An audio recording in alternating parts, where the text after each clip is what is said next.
Attorney General, wrote the original memo to the president about the constitutionality and virtues of mass warrantless surveillance. So right there, it's very difficult for me to find good about him. It would be an unbelievable good. It would be angels coming down from heaven type good to outweigh an evil that pernicious and pervasive. Because from that single memo developed the 60,000 domestic spies we have now that work for the NSA. Yeah. Good work. Good work, Barr. This makes total sense to me. This is exactly the guy you want in there to protect, to have Mueller's back. Mueller went in, cleaned up. Now Barr's got to come in. Someone's got to be the patsy. Someone's got to go down. That's his job, and he'll protect everybody else. He knows how it works. He knows the system. He was a part of it. Well, nobody's looking at it that way. We are not looking at we're objective. The way the right wing is seeing this is the Barr is coming in there not to protect people, but to indict. Yes. He's going to get everybody. How doubtful is that? Well, I don't buy it because I see no evidence of it. And he hasn't indicted one person. No. Someone's going to go down. I'm not sure if it's... I mean, the problem is the CIA stuff and the Brennan, entrapping Papadopoulos, or not really, honey trapping him, really, and trying to give him information that they could say he then had and was trying to do something with, and therefore justify their spying warrants. Actually, I had another clip about that. Hold on, let me see, where was that? Yes, this is, and I learned a new term from this. Joe DeGenoa, who is a former U.S. attorney, but now he's kind of like a Fox and Friends guy. Yeah, I will also comment that I like this guy, what he has to say, but I think it's just piled high with wishful thinking. I completely agree. But I did like the new term we learned. I want to switch gears here and ask you about this news out of the New York Times last week about a spy that was placed, another spy that was placed on George Papadopoulos in September of 2016, identifying herself as Azra Turk. We know, thanks to the New York Times reporter who went on CNN and said this, that she was not an FBI agent. She was a government investigator sent by the FBI, and he's not willing to be more specific. What does this tell you? Well, her name is Azra Turk, which of course is her nom de guerre, her war name. It's not a real name. She is what they call in the business a spy slut. She was used, they call it honeypot. Have you ever heard this one? No, but spy slut? It was hinted at in Perkins in his Economic Hitman book. Oh, it was a spy slut that got him involved with being an economic. Right. Now, we've heard of honeypots, but spy slut, this is a good one. And that's in the business. Like it's better. It makes more sense. That's how we call it in the biz. Hey, we got that spy slut from Turkey on deck yet? He has a little bit more to say, but this was the most important part, was the new term. Of course, is her nom de guerre, her war name. It's not a real name. She is what they call in the business a spy slut. She was used, they call it honeypot. That's a business term, the spy slut thing? they use that at the agency. It's called a spy slut. Wow. She was used by the agency to entrap Papadopoulos. Let's remember what all this is all about. George Papadopoulos was nobody. He knew no Russian. He had never been to Russia. He didn't even read anything about Russia. What was happening here, this is what John Brennan set up along with Comey.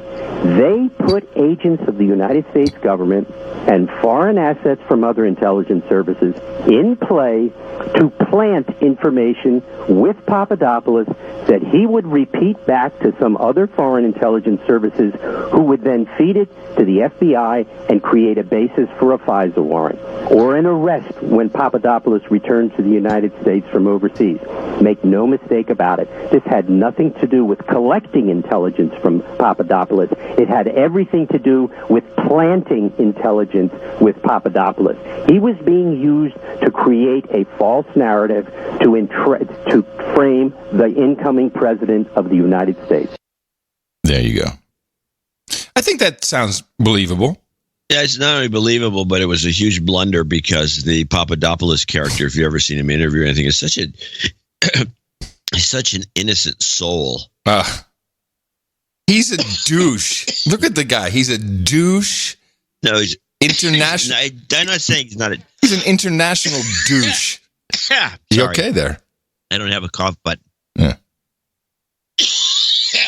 Yeah, douche. You don't have a lung, from what it sounds like. I swallowed my tea or breathed the tea instead of swallowing it. All right. You okay now? I think he's still an innocent guy who's, he's just kind of he's a dummy. Yeah.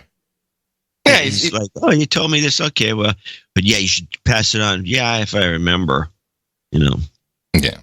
It was the wrong guy. You mean the wrong guy? No, he was the perfect guy to plant on. I think he was the perfect guy. No, he was the wrong guy because he didn't do any real damage. I love how he's talking about this Azra Turk in interviews. And he's like, well, she was very flirtatious, but of course I didn't fall for that. Mm-hmm. Uh-huh. Okay, George. He's got this hot Italian lawyer wife who hangs out with. She's very, very smart. And I just wonder. It's like, you Papadopoulos, you cheater. I'll bail you out, but you're my bitch from now on. So there's no evidence that anything happened. No. But we do know, we have a name at least, Spy Slut. Sounds so great. I'd love to hear that on CNN. I'm sure the women in the agencies love the term. Oh, yes. Well, a slut can be a dude. You can have dude sluts. Yeah, but it's not as offensive. Really? It's an offensive term. I wouldn't want to be called a slut.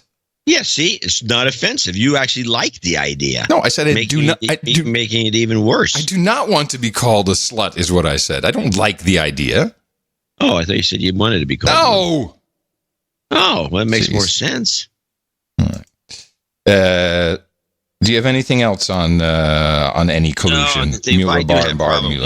Yeah, I have a couple of funny examples. This is not my big collection, which I hope to come with on Sunday. But listen to some of the stuff some of these idiots said. Here's my favorite one. First let's play Sensenbrenner bitching and moaning about you can't release the report fully because of all the illegalities involved. So let's just get that out of the way. Now, Sensenbrenner is a representative? No, he's a senator on the committee. Senator. Oh, okay. I think it is. Oh, I'm sorry. Wait, stop. He's a representative, yes. That's what I thought. On the Judicial Committee. Okay. I think it is absolutely shocking that the majority of this committee is going to ask the chief law enforcement officer of the United States to commit a crime. Shocking. And the crime would be to release unredacted E6 blahs. Yeah.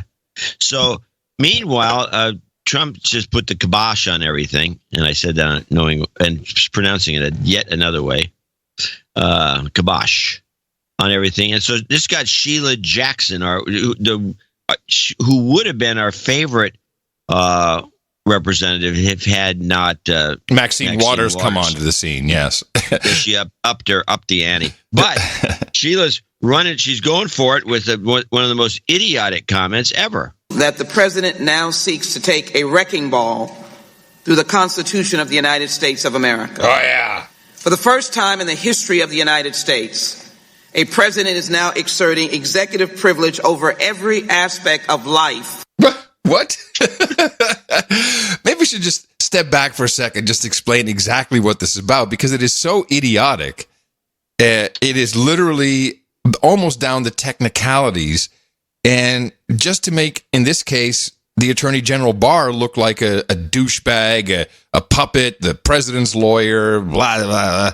That, he massaged the public by not even though had no obligation under the rules to release the report. They just want the whole report. We voted on it. Damn it.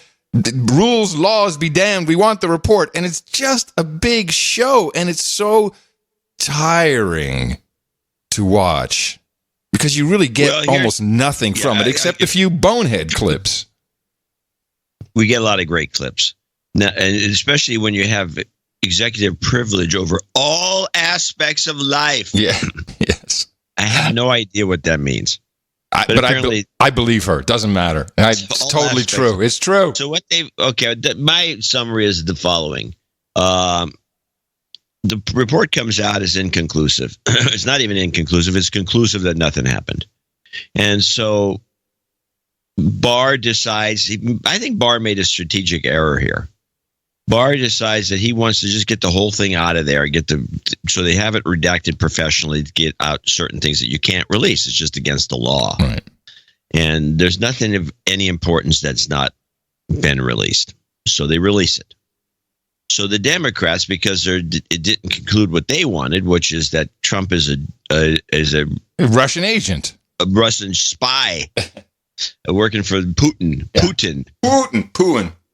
Putin. So they want the whole thing. They want to see the whole thing. So that, hoping that he doesn't release it, so they can moan and groan. Because now they can say, "Oh, there's all kinds of secrets in here. They're just covering up for Trump." Right. And it's very effective so far. But what Barr should have done was released a heavily redacted version. Yes, and then gone back and done another pass. In other words, the version he said, this version should have been held, and then he should have just redacted it to an extreme and sent that in so they could bitch and moan about the page of all redacted, which the Republicans always like to do during the Obama administration. Look at this, it's useless. And they'd hold up a page and the entire page it's all blacked out. Yeah, exactly. Yeah. So he should have done that and then said, okay, we're going to go over it again and we'll release this one and then release it.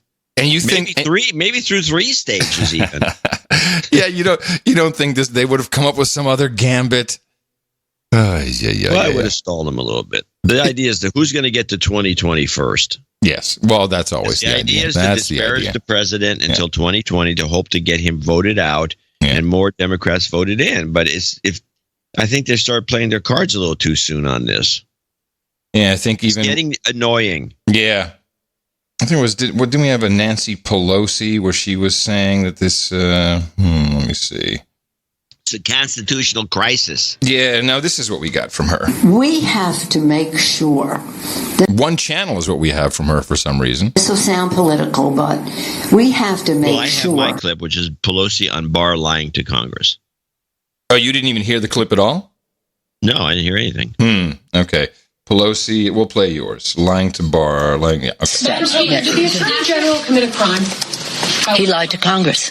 He lied to Congress. If anybody else did that, it would be considered a crime. Nobody is above the law, not the President of the United States. Clapper is. And not the Attorney General. Being the Attorney General does not give you a bath to go say whatever you want, and it is the fact because you are the Attorney General. It just isn't true. Should he go to jail for it? There's a process involved here, and as I said, I'll say it again, and how many other questions you may have, the committee will act upon how we will proceed. Yes, ma'am. This may be a good point to play my little series of clips here, because the woman is clearly disturbed by this, by whatever happened. And I'm sure she believes exactly what she's saying, and she believes that Trump is an agent of Putin and Barr is working as the personal lawyer. All the things she says, I'm sure she believes, because this woman, along with many, many politicians and many Americans, are traumatized. And I came across what I thought was a great interview. Aaron Mate? I'm sure you do. No. Yeah, you do. He works for Democracy Now! He has The Gray Zone, which is like a video podcast, but he's kind of a mainstream guy. I'm sure you've seen him. Maybe. Mate, Mate, accent aigu. Maybe. And this I didn't know. His father is Gabor Mate, and he is a world-renowned, highly published psychologist. And he gave, for the first time, I think, an appropriate analysis of the trauma that we're witnessing amongst politicians with the entire Russia collusion story. He also analyzed, I think, for the first time I've heard it correctly, the president and his issues. And then in the third clip, kind of a general overview of why, you take those two pieces, what's happening, why is it happening. So the guy is a renowned, I don't know, is it psychiatrist, psychologist? I don't know. He's got credentials. And I'm going to start it off with him talking about this trauma that is the Russia collusion story. What's interesting is that in the aftermath of the Mueller thunderbolt of no proof of collusion, there are articles about how people are disappointed about this finding. Now, disappointment means that you were expecting something, you wanted something to happen, and it didn't happen. So that means that some people wanted Mueller to find evidence of collusion, which means that emotionally they were invested in it. It wasn't just that they wanted to know the truth, they actually wanted the truth to look a certain way. And whenever we want the truth to look a certain way, there's some reason, it has to do with our own emotional needs, and not just with a concern for reality. And in politics in general, although we think that people make decisions on intellectual grounds based on facts and beliefs, very often actually people's dynamics are driven by emotional forces that they're not even aware of in themselves. And I really, as I observed this whole Russiagate phenomenon from the beginning, it really seemed to me that there was a lot of emotionality in it that had little to do with the actual facts of the case. There's no question that for a lot of people in this country, the election of Trump was a traumatic event. Now, when a trauma reaction happens, which is to say you're hurt and you're pained and you're confused and you're scared and you're bewildered, there's basically two things you can do about it. One is you can own that I'm pained and I'm hurt, I'm bewildered, and I'm really scared, and then try and look at what happened to bring me to that situation. Or you can, instead of dealing with those emotions, come up with some kind of explanation that makes you feel better about them. So now he's explaining basic trauma. By the way, the guy is a lefty. He hates Trump. Sure. And here is his analysis of Trump. It's much more comforting to believe that some enemy is doing this to us than to look at what does it say about us as a society. I mean, there was a massive denial of the actual dynamics in American society that led to the election of this traumatized and traumatizing individual. Oh, Donald Trump is a clearest example of a traumatized politician one can ever see. He's in denial of reality all the time. He is self-aggrandizing. His fundamental self-concept is that of a nobody. So he has to make himself huge and big all the time and keep proving to the world how powerful and smart, what kind of degrees he's got and how smart he is. And all. It's a compensation for a terrible self-image. Mm-hmm. He can't pay attention to anything, which means that his brain is too scattered because it was too painful for him to pay attention. What does this all come down to?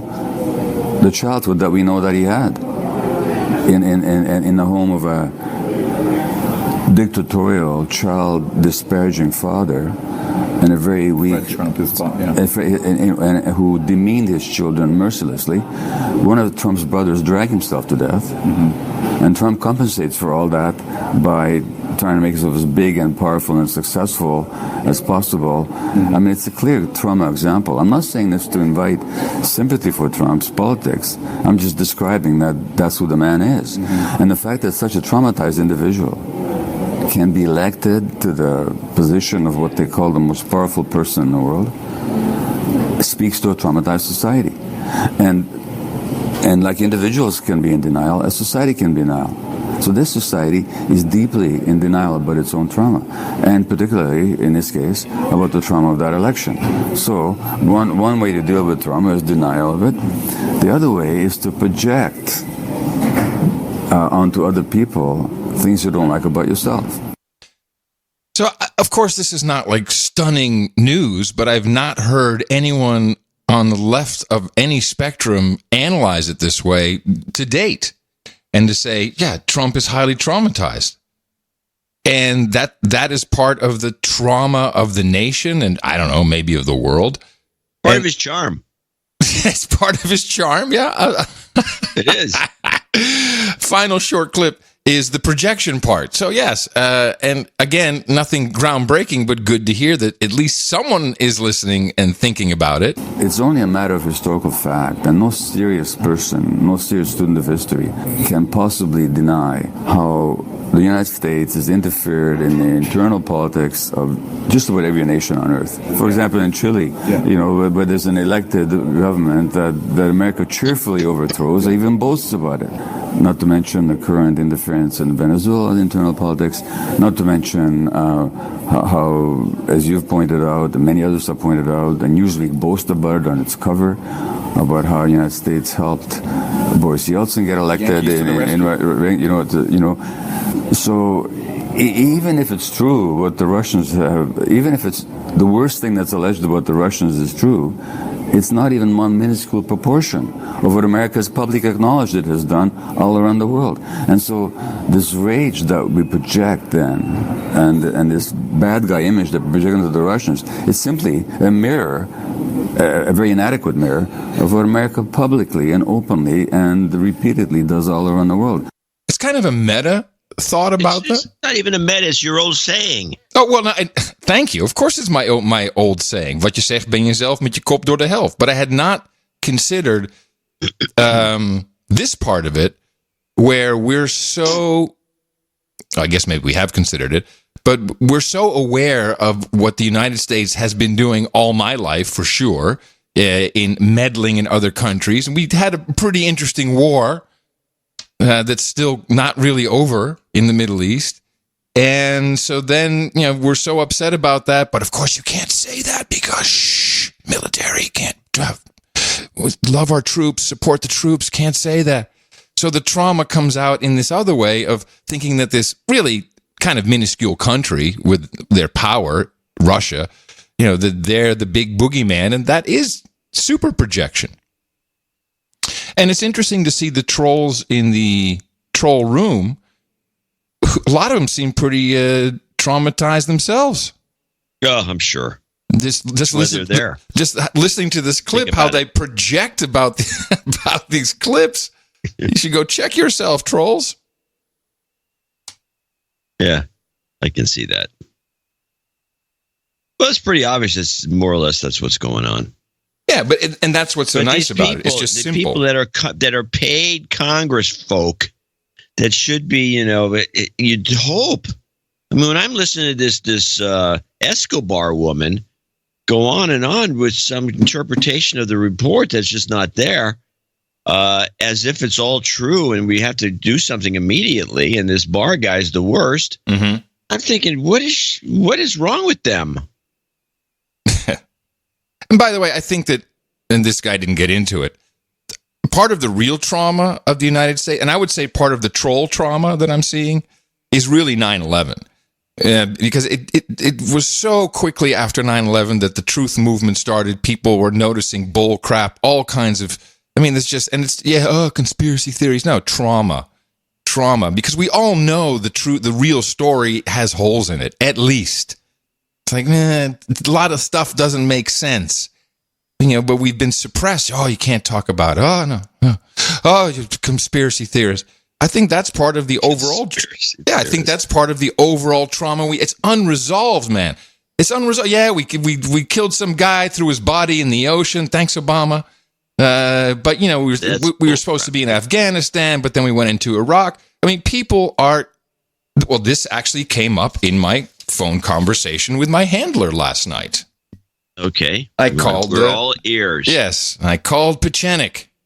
Actually, I called him in the afternoon, and he picked up. He said, "I can't talk to you right now." So why? He says, "I'm in the middle of my Zumba class." Exactly. The commercial. He's kidding, right? No, because when he called back last night, I'm like, all right, first of all, what the hell is going on with you and your Zumba class? Well, you should talk. Meaning well, what? You do spin. It's just the same thing. It's just another version of an exercise thing like Pilates or whatever the other ones. What are these classes? You got Pilates, you got Zumba, you got fellatio, you got spin. There's this whole slew of these things. I love the spin fellatio class. That's my favorite. Well, he said, yeah, now remember, he's originally from Cuba too. I mean, he lived in Cuba. And I said, what is this Zumba shit? And he mentions like, oh, it combines this dance and that dance. And blah, and I go 3 times a week. I said, are you good? He says, I'm a very good dancer. And somehow I believe him that he's totally into it. Some people can dance. If he's from Cuba, you pick up a beat. Well, the main thing, you pick up a beat or two. The main thing he said is, Adam, I'm with a woman now, but he says, Zumba class, there's no men. There's no men. You can score all day long in Zumba class. That was just his little side note. Another no agenda tip. just so you know. For all you shut-ins. For all you incels, learn how to Zumba.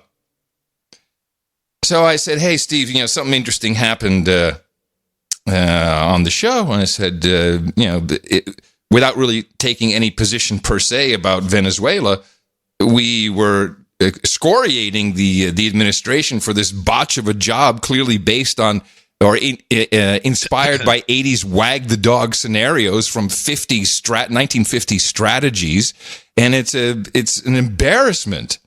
And he's like, oh yeah. And then I go on and said, but here's the interesting thing. And I told him about the emails that I got that we both received one of them, and what the content was and how they both pointed, or all 3 of them pointed to Pechenik as the guy with the message that I must tell our viewers.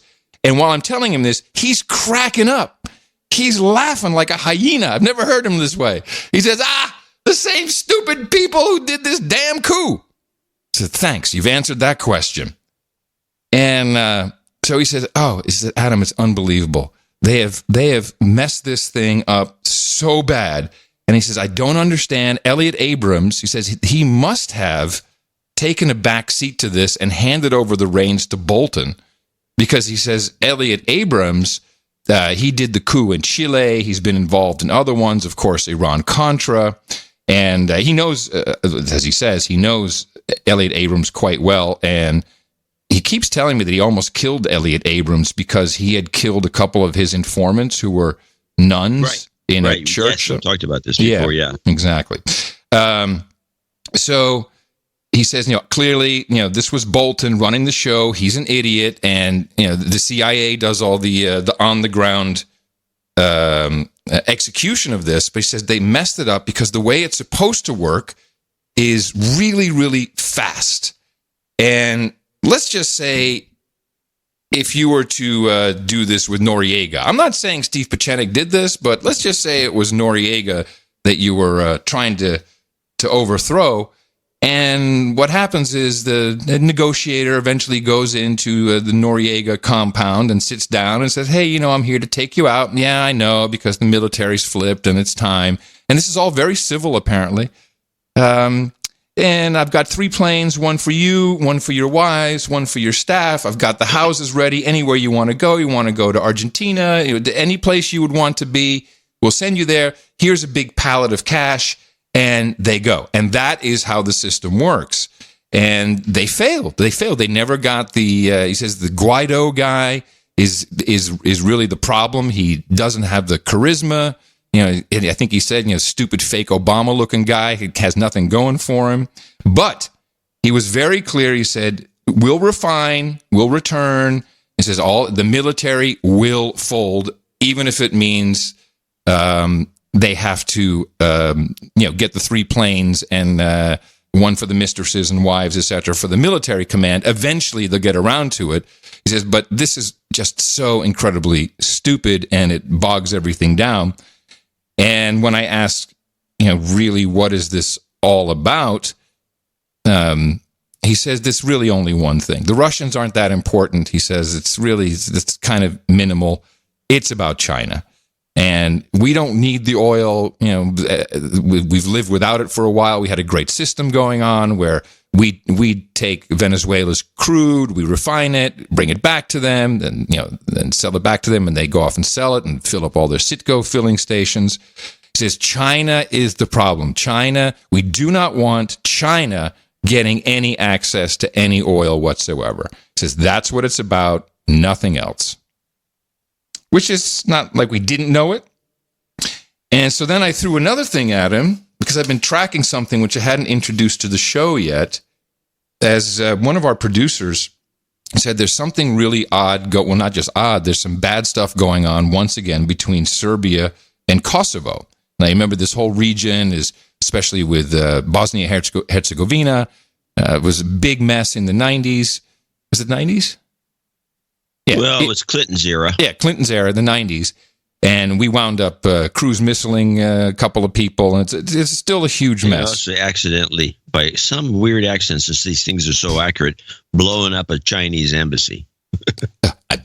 Funny how that happens. So the reports are now coming in that there's, once again, all kinds of strife between Serbia and Kosovo. Albania is playing a part in this. And the producer who sent me all this information said, I think they're trying to do something because what is happening in Serbia, China has named this its new gateway for rail to Europe. They have already built a high-speed rail between Belgrade and what's the country over there? Yeah, doesn't matter. They've already put in high-speed rail infrastructure. They're talking a real big game. They're putting all this money in. And I said, Steve, if our game is to stop China, then this could be the next theater of some bullcrap, which would be really bad to have a repeat of the 90s. He said, did you say Serbia? I said, yeah. He says, oh, he says, this is what we call a mousetrap. I said, mousetrap? Yeah, we're mousetrapping the Chinese. He says the Serbians are the most ruthless, most bloodthirsty people in the world, and they will, quote, fuck up the Chinese.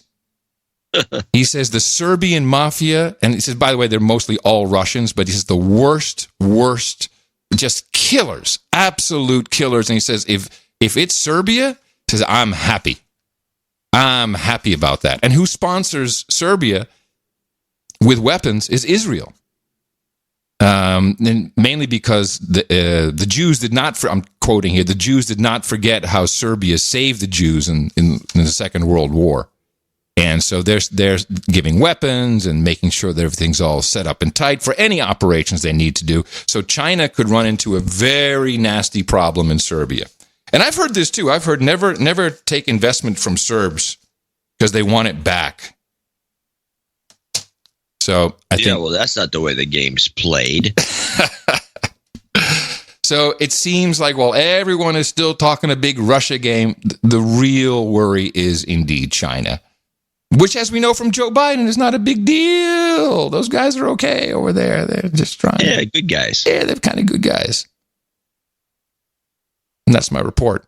I think that's a good report. Yeah, that's the report from the handler. I would give you an A for that report. Okay, well, that keeps us up to speed on what's going on. Yes. Now, in other areas of events, there's some local stuff. There's the illegal surveillance clip. Democracy Now! Is kind of interesting. So I'm watching these hearings, and there was one little thing that I think people should need, because I'm not recommending anybody do this, which is turn on C-SPAN and listen to these idiots. But there is this thing they do. It's called I Move to Strike the Last Word. We've talked about this. Yeah, but I got a good clip from C-SPAN that explains it quite nicely. The gentleman from Massachusetts rise. I move to strike the last word. The gentleman is recognized for 5 minutes. What purpose the gentleman from Pennsylvania rise? To strike the last word. The gentleman is recognized for 5 minutes. What does it mean when a member of the House says, I move to strike the last word, is a question from a viewer in California. The House most often amends bills under the 5-minute rule. That means 5 minutes is allotted to each side of an amendment, the mover and an opponent. Other members may get 5 minutes of their own if they offer an amendment, which is just what they do when they move to strike the last word. By House precedent, these amendments are considered to be automatically withdrawn after 5 minutes. Members recognize they are used to lengthen debate and no votes are ever taken on them. What purpose the gentleman from Minnesota rise? Mr. Speaker, I rise to strike the last word. The gentleman is recognized for 5 minutes. They also did something else, which was a real TV move, is they went through the roll call again, and everyone's like, hey, what was my vote recorded as? Hey, did you get my vote? It was like some weird time stretch. It's pathetic. Well, I did catch an ISO from the Nadler committee that I just thought was good. Here. It's all the way at the top. Those in favor respond by saying aye. Aye. Opposed, no. No. That's good. Did you sweeten that, or is that the way it came out? That's great. I did nothing. Those in favor respond by saying aye. Aye. Opposed, no. No. That's good. End of show. End of show. The reason it sounds like it does is because you couldn't hear anybody. Someone was near the mic. Nadler says, and Nadler's the one that says aye, and the two guys right next to him, who are both Republicans, decided to bring it up a notch. They yelled no. That's so great. the guys still have it. That's funny. So I'm listening, talking about, well, since you're in the process, I do have a little sub clip. Mm-hmm. It'd be nice to ask next time you do your monthly with Pachenik. Mm-hmm. Ask him about Moldova. There's this very, I will give credit, it's a video podcast, so it's not really to me a true podcast, but this guy does this thing, and people can look it up on YouTube. It's called Bald and Bankrupt. And this is a bald guy who's going around the country, around various countries, and he's just roaming around. I mean, there's one where he's in, I think it's not Georgia or Ukraine. It's some really far out middle of nowhere place. And he walks into this village, and the women ask him, she said, where'd you come from? And he talks to them. He speaks decent Russian. It's a Russian area. And she said, oh my God, I'm surprised you're alive. You walk through that forest. Nobody goes in there. It's filled with wolves. Oh. And so this is the kind of thing this guy's always wandering around. So he's in Moldova, and his idea was, why would anybody go to Moldova for a vacation at the capital? And he just shows what a hellhole it is. It's a real, as Trump would have it, a shithole place. You can always tell. I'm sorry. But wait. But anyway, so he has a lot of things to say. But I think the crux of it is this clip. You can always tell when you're in a poor country, when you have signs saying, we will buy hair. If people have to sell their hair, if you've got to sell your hair to pay the bills, then you know you're in a bit of trouble. Unfortunately, I can't sell my hair, unless they want a bit of grey beard. What a place. You got any hair to sell? You want to make some money? Come to Moldova. You can sell your hair. Did you see the hair email we got from the lawyer? What? We got an email about natural hair. We were talking about the natural hair. Yeah. With Miss USA and her natural hair. And so this, I guess you missed it. I think you were on the note. Anonymous, as you noted, the winner of this year's Miss USA contest, a lawyer, vigorously pointed out how she wore her hair in a natural way. She may have tapped into the natural hair movement's own history, of which I'm mostly ignorant, but I'll submit to you that the winner made her remarks because of another independent strain of thought, the legal profession's push for diversity and inclusion. And he goes through quite a detailed account of his law firm. And he said, there's just some important highlights here. As almost any practicing attorney can tell you, race, gender, class, religion, and other immutable characteristics are a part of many, many professional conversations.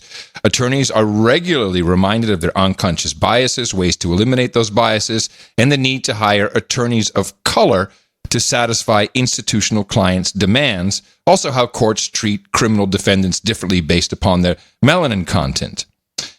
Similarly, it's common to hear attorneys, and this hurt me when I heard this. Similarly, it is common to hear attorneys complain openly and in formal settings about white men, the positions they occupy, and the power that they wield to the supposed detriment of all who are not like them. That's kind of frightening when lawyers are doing that. Oh, yeah. And so... Well, everyone's doing it, so it's not just the lawyers. Right.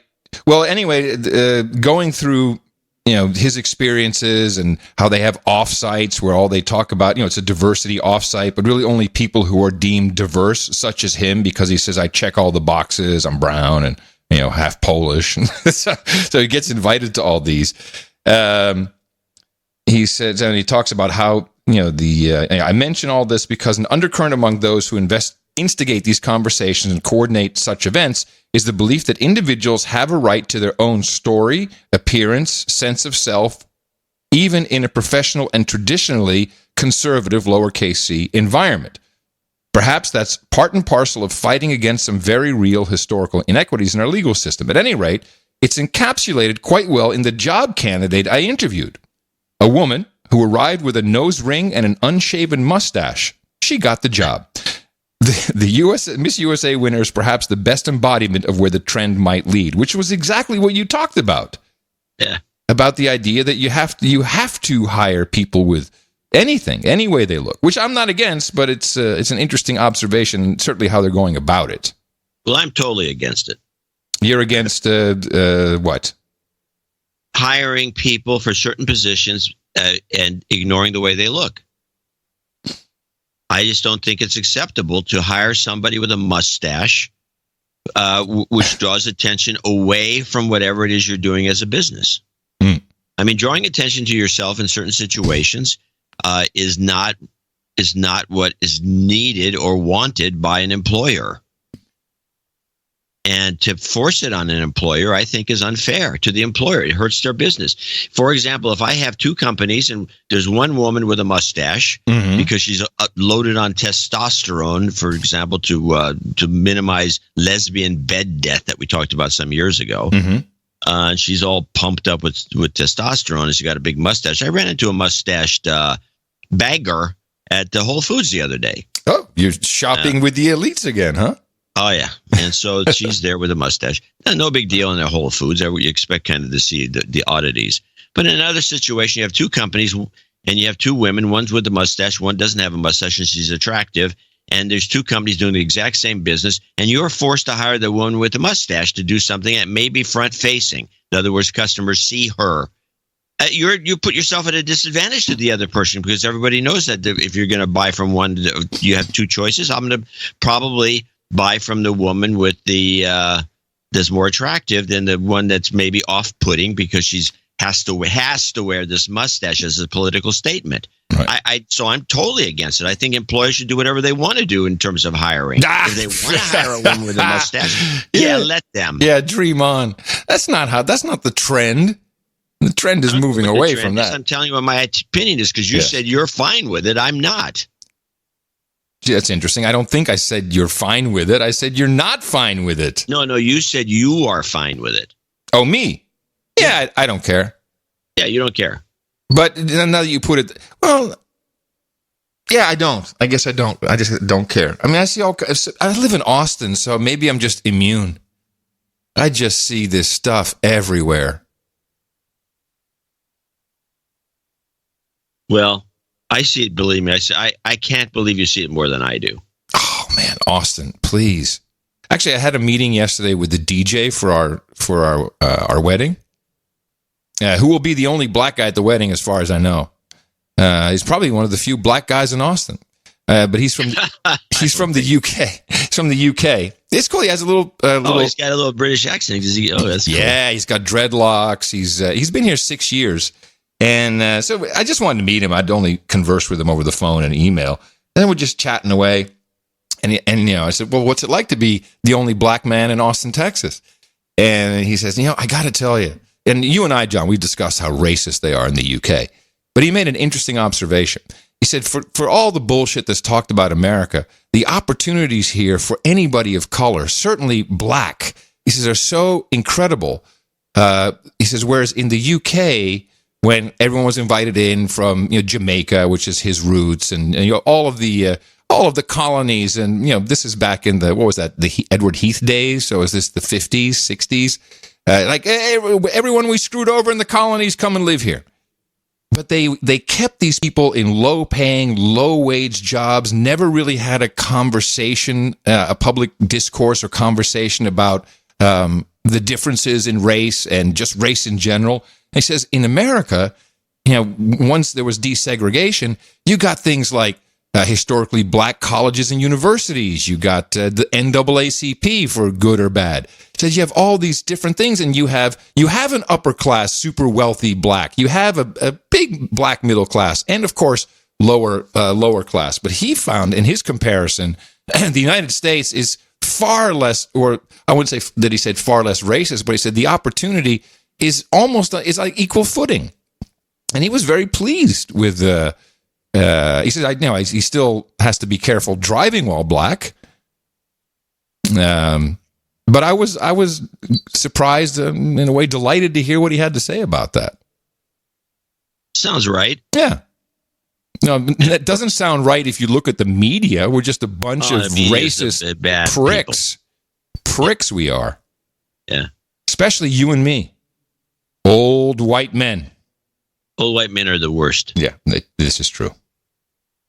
It's true. Anyway, so that was that.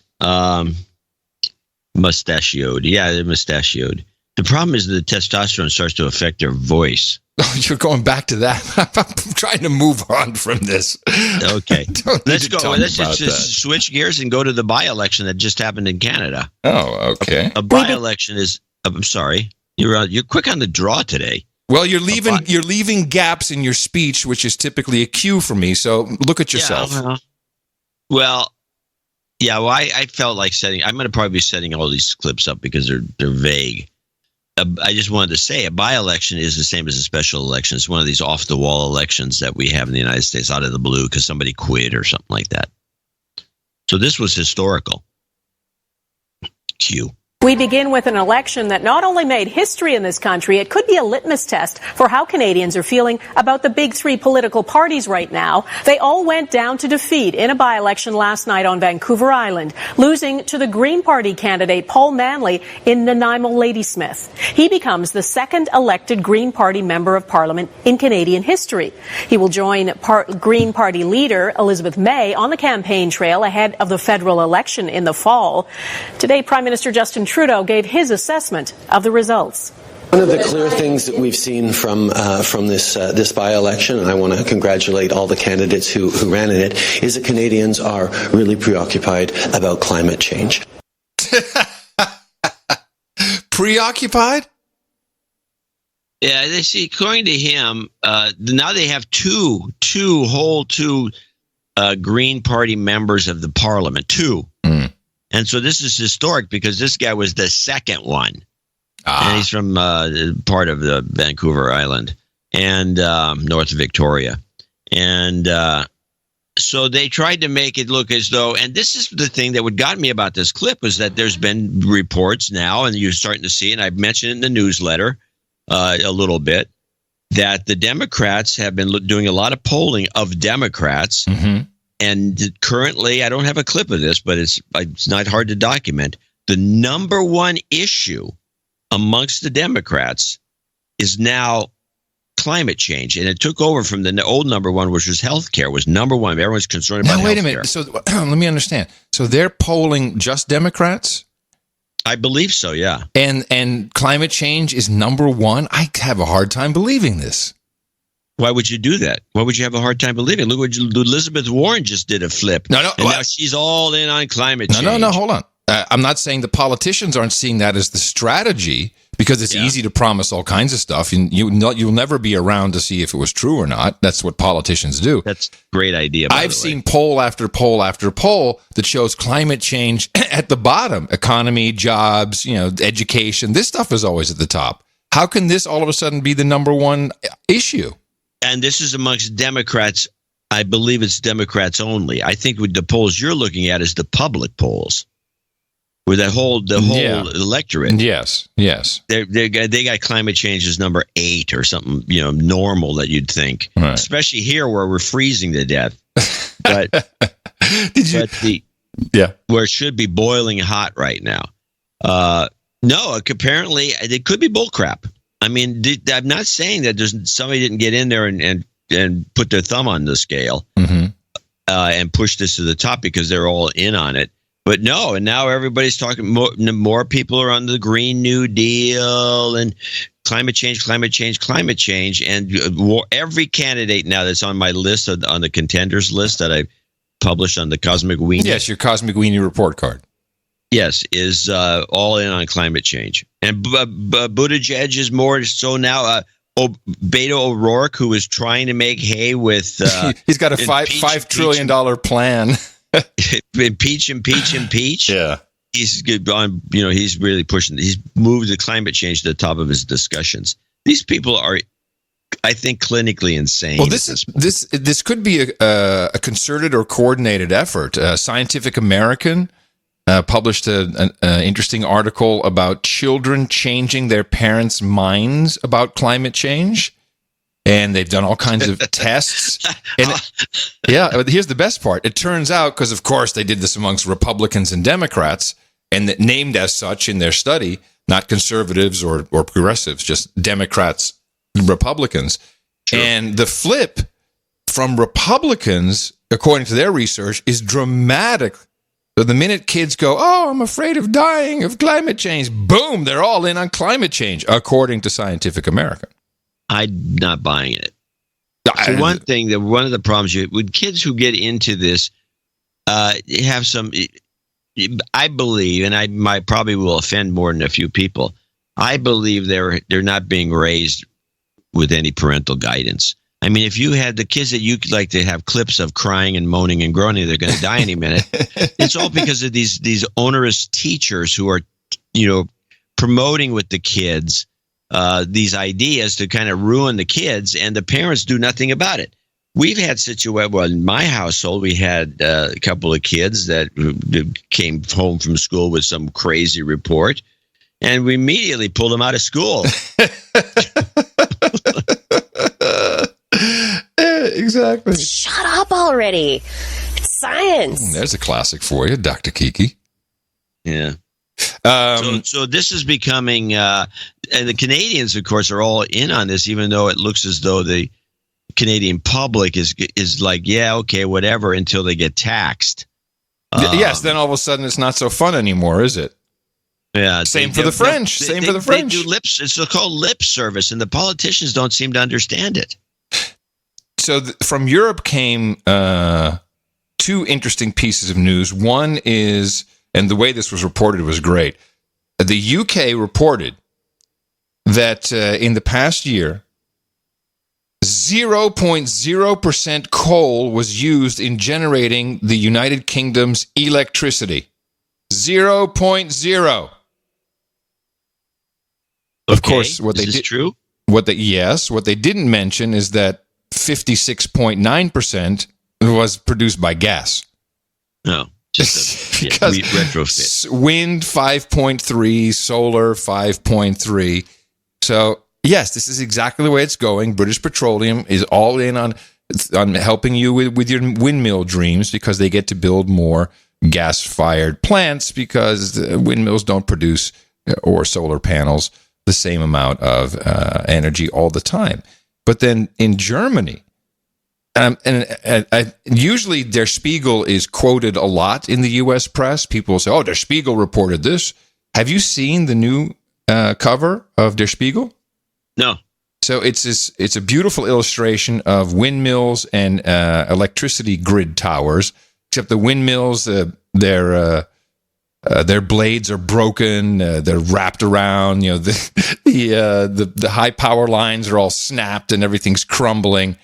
And it's about the Energiewende, and there's a translation of it that they put online. The headline: "A botched job in Germany. The conversion of the German energy system lacks power plants, grids, and storage. The state has wasted billions." And it goes into great detail of how, ever since Fukushima, when Germany said, oh, that's it, nuclear power, got to get rid of that. Energiewende, we're transitioning to the new world of renewables. 160 billion euros later, it doesn't work. Everything's become that much more cost effective. And surprising to me, the article details that they don't have a Department of Energy in Germany. There is no one single department or even person who is responsible for the energy policy, and everyone just kind of went like, hey, this is a great idea, we're going to close everything, all right, everybody know what to do, go and do it. And it's failed, and they're now admitting it. So to have this huge admission, front page Der Spiegel, and the article is, as I said, is detailed, and it's just ignored. Well, this reminds me a lot of people talk a big they talk about all this stuff, and the amount of people with any scientific background whatsoever, they're all sociologists, or they're community organizers, or they're something along the lines of know nothing. Yeah. Very few of them come from the science community, and the ones who do are either all in on climate change, which, by the way, as I mentioned, and I don't have a clip of this either, but I told people to keep a lookout because a recent study that just came out indicates that, as you know, we followed this when it was first global warming, then it became climate change, and then they said, well, global warming is better because it makes people more talk about it more. That was Newt Gingrich, by the way. And Republican. we go back to climate change. So climate change, global warming, climate. The new one is they've all decided that what you have to talk about, and this. I know what it is. Of course you do. Yeah. What? Climate crisis. Climate crisis is number one. Yeah. Because climate crisis apparently gets people's attention. Yeah, it works better. By the way, climate crisis is the same as global warming and climate change. It's all the same part of you have to. The fact is that if you have to create buzzwords and terms and terminology to get people interested in the topic, people, yeah. Well, just call "You're All Gonna Die." I thought Acid Rain was good. I love that one. I thought that was a very astute name. That sounded really bad. Acid Rain. Yeah, it was. A good one. Of course, crisis is great because you can always create a crisis around some topic. That's why I think Acid Rain Crisis. If they'd kept that one going, that would have been better. Pulled the plug on it for some reason. Acid Rain Crisis would have been a good one. The problem is you couldn't. It wasn't working out. It wasn't that much acid rain. It was, if you remember, acid rain, which was another one of these things that scare the public, was going to melt everything. Yeah, we were literally going to melt away from the acid. Yeah. And then we had the hole in the ozone layer, and just having a hole in anything is good. It's like, hey, if you say you got a hole in your pants, a hole in your boat, people respond to these words. Climate change was, did what it was supposed to do. It made people less interested. Global warming wasn't really good enough. So, yeah, climate crisis, and then you promote this idea of in 12 years that we're through, even though they mentioned in the last show we had the clip with Hansen talking about 1988. He claimed that the West Side Highway in New York would be underwater, and nothing going on. This is unbelievable. Yeah. With that, I'd like to thank you for your courage and say in the morning to the man who put the C's in both words of climate crisis, John C. Dvorak. Well, in the morning to you, Mr. Adam Curry. Also in the morning, all ships and sea, boots on the ground, feet in the air, subs in the water, and all the dames and knights out there. In the morning to the traumatized trolls in the troll room, noagendastream.com, where you can listen to great shows 24/7, including our live No Agenda show on Thursdays and Sundays. Lots of other live things happen on noagendastream.com. Great place to hang out, certainly if you're a troll. noagendastream.com. And we also like to say in the morning to our artists for episode 1135. Now, this was titled Miss Lawyer USA. Martin JJ came back, and there were a number of pieces of very good art, but I think the pig eating the ham sandwich was just the most disturbing thing I've seen in a while. And I really enjoy it. We both went, there's no doubt, this is just good. It's too good. And I think it works. I think people, what's really nice is when people start tweeting it or putting it on other, or noagendasocial.com, put it on Mastodon Network, the Federation. You see an image like that, you want to click. It's perfect clickbait. It's not just what you see in your podcast app. You see this stuff everywhere, like, what the hell? I got to see what this is about. And I think it helps.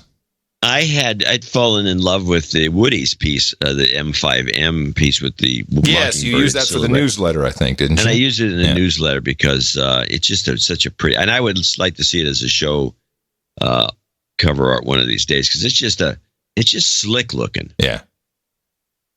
It's very, very artsy. Well, anyway, onward with our just let me promote noagendaartgenerator.com, where you can upload your art during the show, after the show. We use show for pre-art. We use show for newsletters. We use art for newsletters. We do the No Agenda shop. You can buy, now we have mugs and T-shirts with the Podcasters Union logo on it. Very exciting. You can be a member of the union without paying any dues. That is the No Agenda methodology right there. And we also like to get the T-shirts and mugs. Don't pay the dues. We also like to thank people who support us financially. These are our executive and associate executive producers for episode 1136 of the No Agenda Show. And we want to start by thanking a few people for producing the show. Executive producer, in fact, Peter Jorgensen, that came in with $1,011.12. Wow. From Grosse Pointe Shores, Michigan. No note. I can't find any email from him. I don't really dig around, but if he has anything to say, we'll be glad to spew it out there. But it was not. I can't find anything under Jorgensen, under donations, anything. I did find our next guy who turns out to be anonymous. But that, again, was a buried note, and I want to warn people if they're going to send anonymous donations in and fail to mention it on the note on PayPal, they have to get lucky to become. But this guy did. He's in Arlington, Massachusetts, gave $333.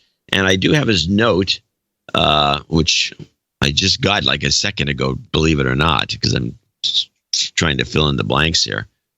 Sorry in advance for the headache. I proudly submitted my executive producer 333 credit chipping in. All right, could I be anonymous in the credits? I clicked the quick button. There you go. Yes. I clicked the quick button in PayPal to provide my mailing address. I didn't realize that I would automatically consent to be on the air named credit. For what it's worth, your recent deconstruction of Mr. Barr's interrogation, episode 1133, was first rate. Oh, thank you. Thank you. Thank you very much. Back to the spreadsheet. Oh, wait, does he need no jingles, no karma, no nothing? That's it? He said, as far as I can tell. I'm going to throw out some karma for Anonymous and for Peter Jorgensen, because this is a good start to our donation. You've got karma. Gracias. Or, I believe Baron Sir Craig Birch, the Dentite from Port Angeles, Washington, came with $300. I haven't heard from him for a while. Indeed. Happy wedding, Adam.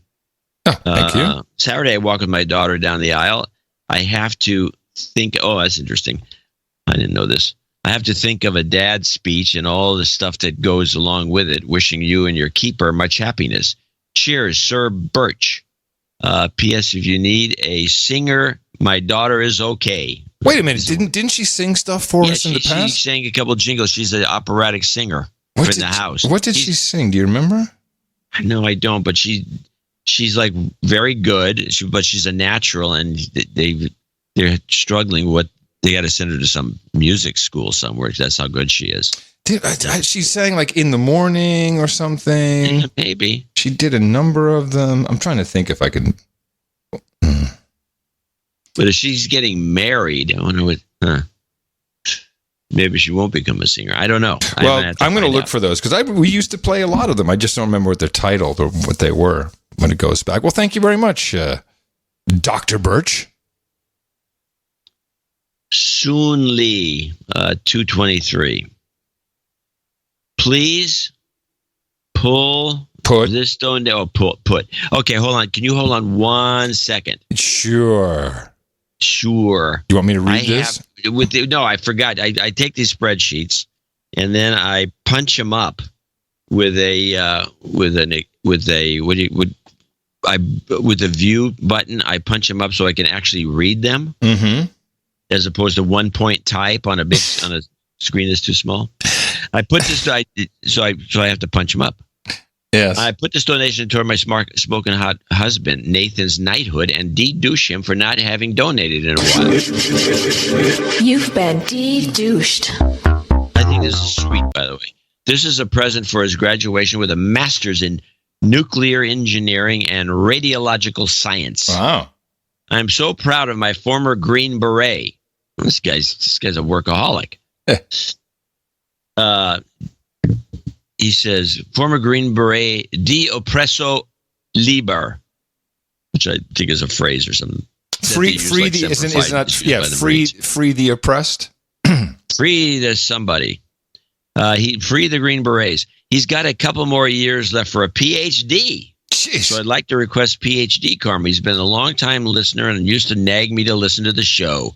The show time is now our designated hangout time. Oh, that's cool. Sorry, but hey, Dad, let's go hang out and listen to them dudes.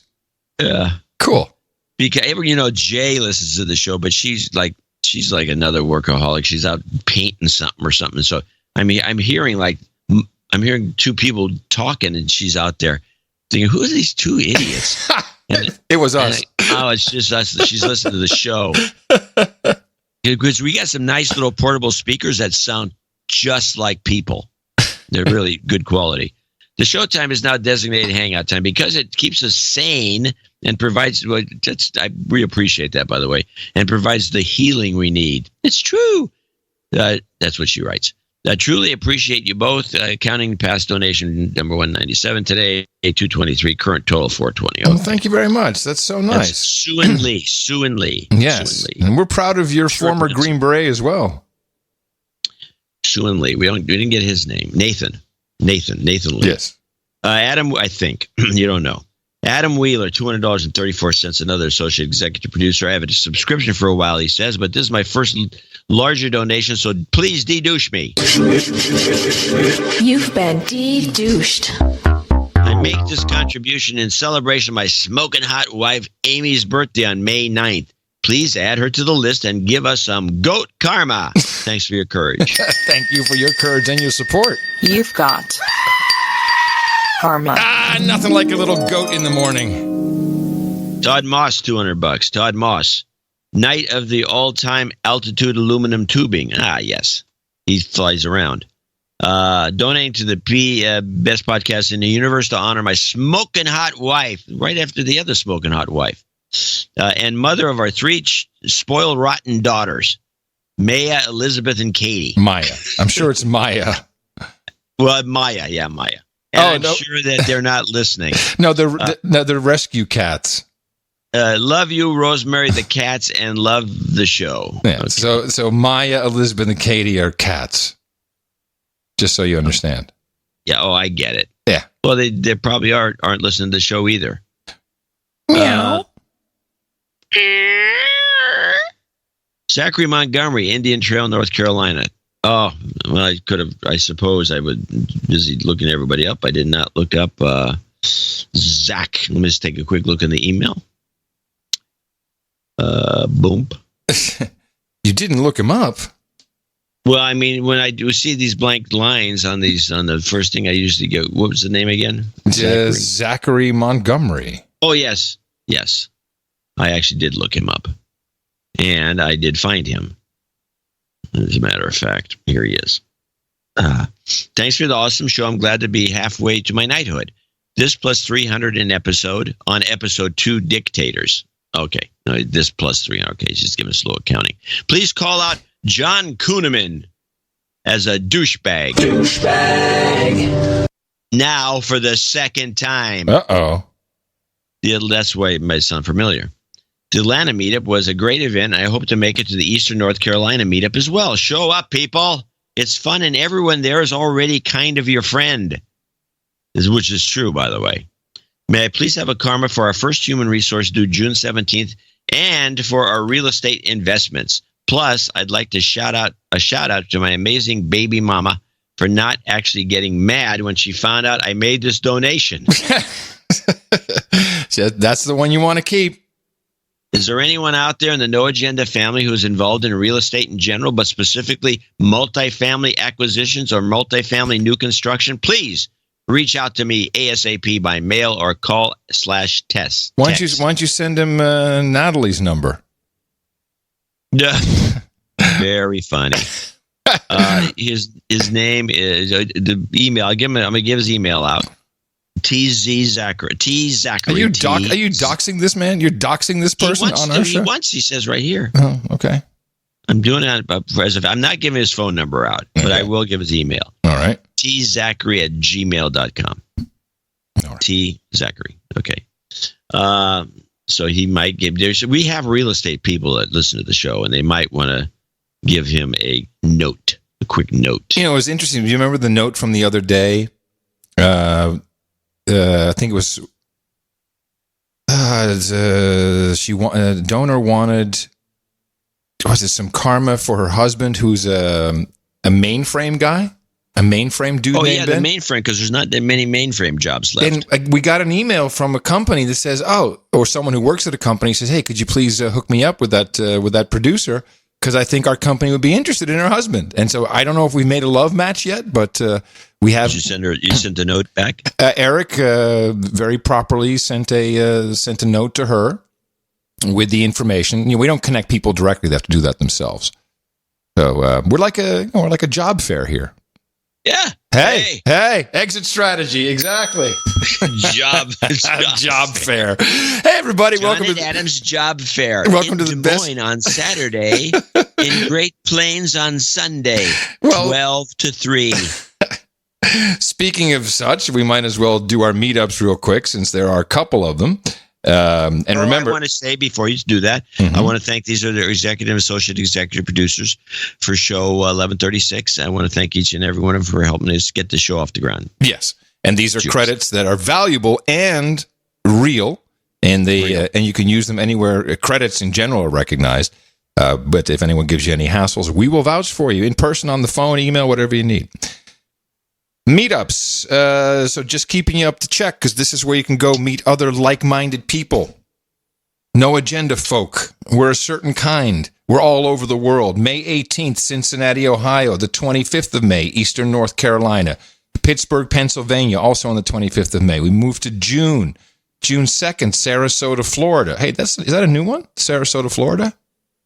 I think so. I haven't heard of it. Well, I know June 6th, Seattle. That's been on the books for a while. June 8th in Oklahoma City. But then June 15th, Copenhagen. And make sure you send us or tweet pictures or do something. We love to see this. We love to let everyone know. Copenhagen. Yes, Copenhagen. Copenhagen. It's in the happiest place on earth. We all know Denmark. Where it's going to be. We all know Denmark's the happiest place on earth. Well, if you go to noagendameetups.com, you can find out all the details, and you can start your own meetup. And I commit that after the wedding, after we get through the next couple of weeks, we should be showing up for some meetups again. It's going to be time. I've been to Copenhagen quite a few times, and I've always regretted the fact that I've never been to that amusement park that's there. The world's first amusement park. I don't know anything about this. What? I don't know I don't know anything about the world's first amusement park in Copenhagen. Oh, it's the Tivoli Gardens or something like that. Let me look it up. Yeah, it's a fantastic place from photos. What were you doing in Denmark in general if you've been there a couple of times? I've been there more than 2 times. Well, I've been there about 5 times. We used to have You got some tail over there, man? A piece of PC Magazine used to be have a branch there, and we. Yes, of course. Aren't you? The good old days when I was going, I was getting to go all over the world on somebody else's dime. Yeah, that's when there was money in cable too. There was money all over the place until the internet came along. The internet came along and screwed everything up, and now we're taking a vow of poverty. We just sit at home. I love how you tweeted out that Bloomberg article. Yet again, another article about making money in podcasting with some glaring omissions of people they might have spoken to. Yeah. Well, I'm not even putting myself in that league that you're in. So but I like to hound people about the fact that they ignore, and they never talk to Weiner either. No. Of course, he's not a podcaster and he doesn't care so much. But you are an actual working podcaster who's been podcasting pretty much since you invented it. And you invented it so you could podcast. Yeah, well, so I could do radio without all the hassle. Yeah, but without getting fired and burning down the studio. Well, there's that. Then I think I tweeted that I'm no longer going to tell people how to do it. I'm taking the secrets of money making and podcasting to my grave. Yes, and I tweeted after that I know the same information, and I'm now doubling my rates. All right, everybody, you're up to speed on lots of things, but as John said, mostly we want to thank, and that's the whole intent of that of our segment, thank people who are the executive producers and associate executive producers of episode 1136 of the best podcast in the universe. You, too, can be an exec or an associate exec, or just support us any way you can by going to Dvorak.org/NA. And certainly you learned something new. I mean, go out and propagate about Copenhagen. Our formula is this. We go out, we hit people in the mouth.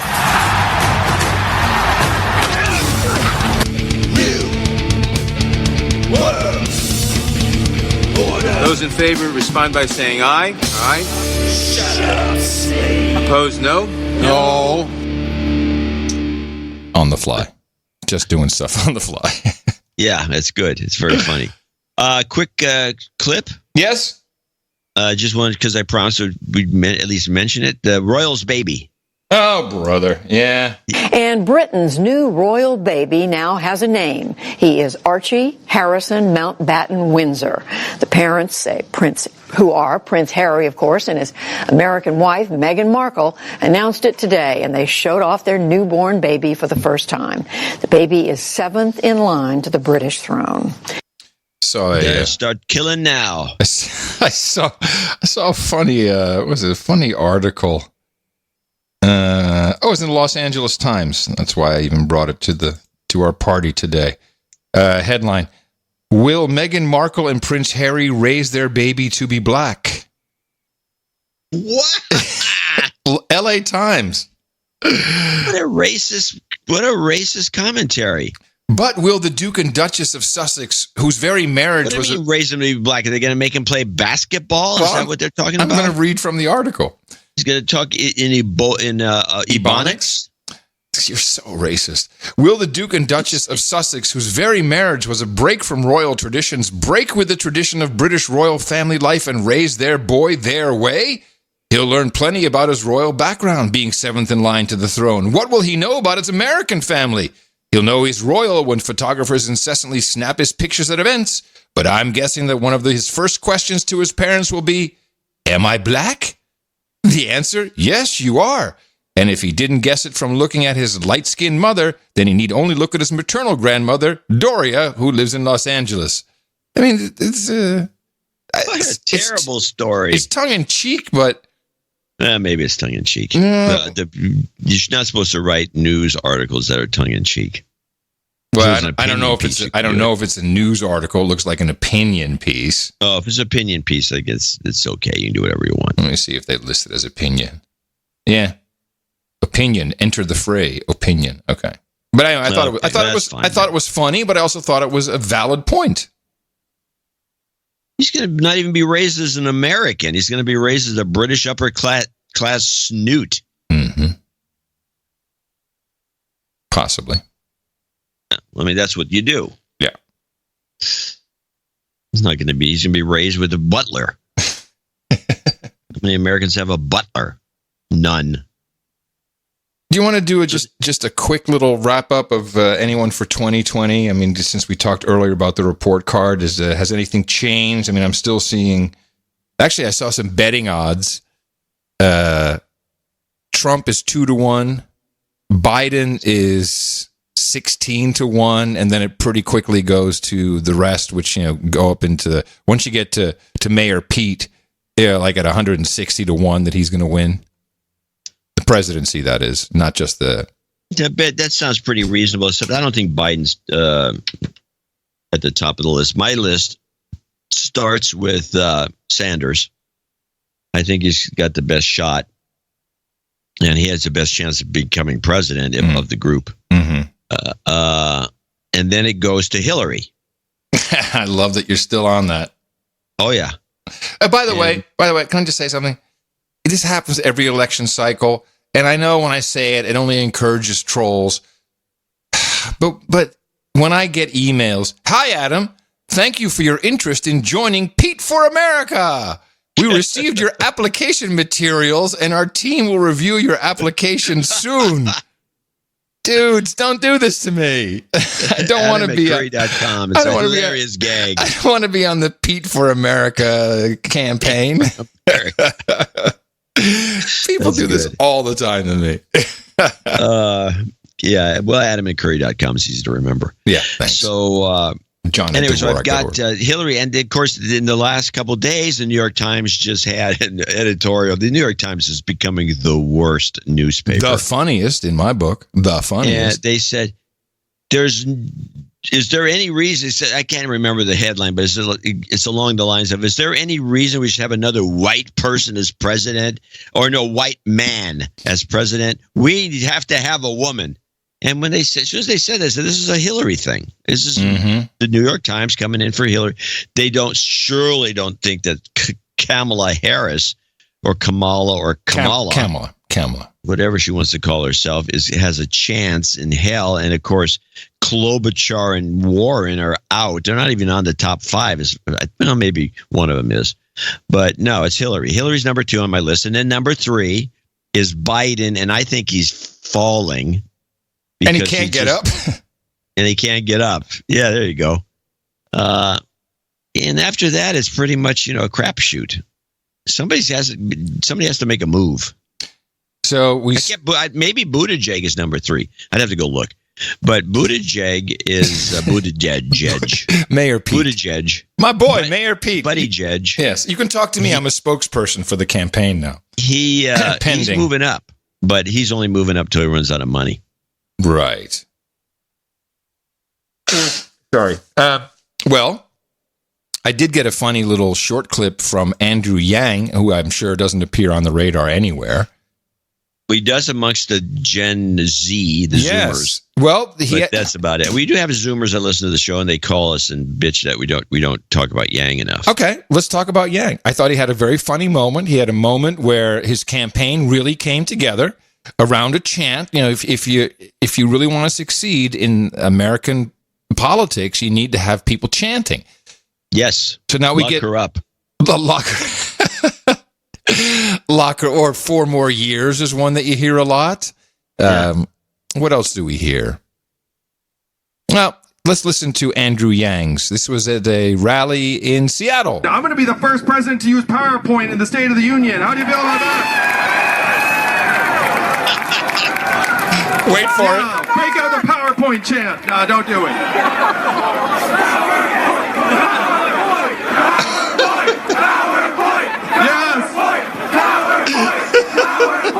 Yes, this is the nerdiest presidential campaign in history. We did it, Seattle. We weren't quite there until that moment, but then you just did it. I got to tell you, honestly, if he had a PowerPoint that was any good, he could now do that. People would dig that. Look at this PowerPoint. Just have a couple of slides showing, really idiotic shit that's going on, how you're going to fix it on the next slide. It would work. I think people PowerPoint. I'm going to go back to my old commentary, which was when Ross Perot was running. Yep. He used to have these little pieces of little cards that he would show to the camera, and he would point at different things on the card and show and exemplify what he was talking about with an illustration. Yep. Now, PowerPoint, obviously, if it was a PowerPoint era when Ross Perot was running, he could have run a PowerPoint. And I got into a discussion with somebody the other day. They think PowerPoint is like, if you can't just go up there and talk, you're no good. Yeah, you're no good. But that's not true. And I've done a lot of speeches, and probably more than this guy. And I found that if you don't have PowerPoint serves 2 purposes to a public speech. You know what he needs? He needs a white PowerPoint. That's what he needs. Is one of them is their notes that you can just show up on the screen, so you don't have to keep looking down on the dais for your notes. And it also keeps people, they want to look at something besides you. And a lot of times you don't have the opportunity to be on the floor roaming around, jumping up and down and doing crazy stuff, because they don't mic you right. In most venues, you have a podium mic, and if you were mic'd properly and you could run up and down and jump up and down and jump off the stage and do things like that, and it would get people's attention. But you need something for them to look at. I don't think it's a bad thing necessarily. I'm just saying he could turn it into his thing. He would stand out. He could. It was instead of I'm the gay guy from the Hamlet. I'm sorry I let that go by. You're absolutely correct. It would be it could be a major. He could be the PowerPoint president. Think about it. Yeah. The white PowerPoint president. I still like. People could start, and he would start his little speech off the way Trump does, and he had to have the big giant screens instead of the little ones, and they could start to chant PowerPoint, and then he'd flip on the PowerPoint, and the crowd would go crazy. We all go crazy. I'm going to be the first president to use PowerPoint in the State of the Union. How do you feel about that? He said in the State of the Union. What a great idea. I'm all in. I think I'm all in for Mayor Pete now. He should use. Well, this was Yang, not Pete. Oh, I'm sorry, Yang. Why am I thinking He already Pete? lost the plot. But it's working so well, I forgot who it is. But he should not just use it for the State of the Union. He should use it for his rallies. For his rallies, yeah. Yes. Oh my goodness. That is fantastic. That was a highlight for me, and that shows you how bad it is. The PowerPoint, PowerPoint president, fantastic. Here's a piece of news that not a lot of people discussed. I don't know why. And she came out. This is Pam Anderson. She went out and visited Julian Assange, and only a few people don't like to cover this. And she was visiting him with some regularity while he was in the embassy. Yeah, only Democracy Now!, I believe, is the one who covered this story. The actress Pamela Anderson visited WikiLeaks founder Julian Assange at the high-security Belmarsh prison in London Tuesday. Assange is serving a 50-week prison sentence for skipping bail in Britain and faces possible extradition to the United States to face charges related to the Chelsea Manning leaks. Pamela Anderson spoke outside the prison after seeing him. Obviously, it's been very difficult to see Julian here, and to make our way through the prison to get to him was quite shocking and difficult. He does not deserve to be in a supermax prison. He has never committed a violent act. He's an innocent person. He's sacrificed so much to bring the truth out, and we deserve the truth. And that's all I can say. I'm sorry, I feel sick. I feel nauseous. Pamela Anderson was wearing a cloak covered with references to the history of free speech in Britain, as well as prison's tyranny and the levelers. Why doesn't anyone really get her to sit down for it? Does she not do interviews? Because to me, it's been interesting since the first time she visited Assange, it was reported on. And I don't know her personally. I've met her once, I think, at the MTV Beach House.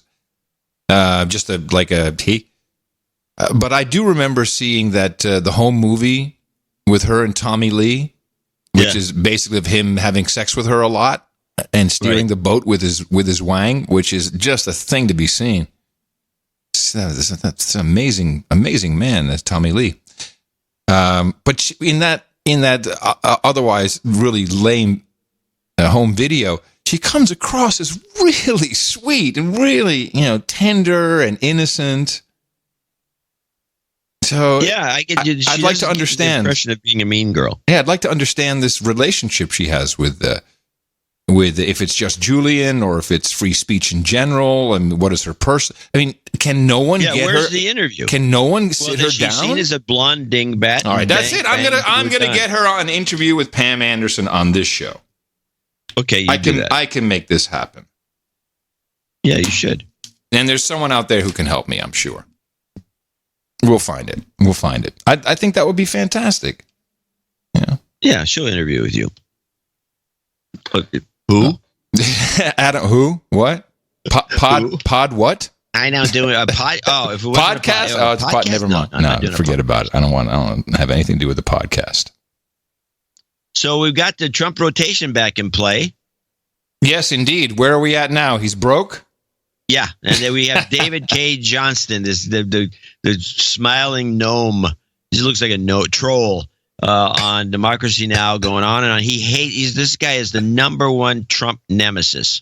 Yes, almost 2 cents of every dollar reported as losses one year by everyone in the United States were reported by Donald Trump. And what this shows is something I've been saying and writing about Trump for 30 years. He's a terrible businessman. His business model is not to get an enterprise, to nurture it, to grow it, to make it more profitable over time.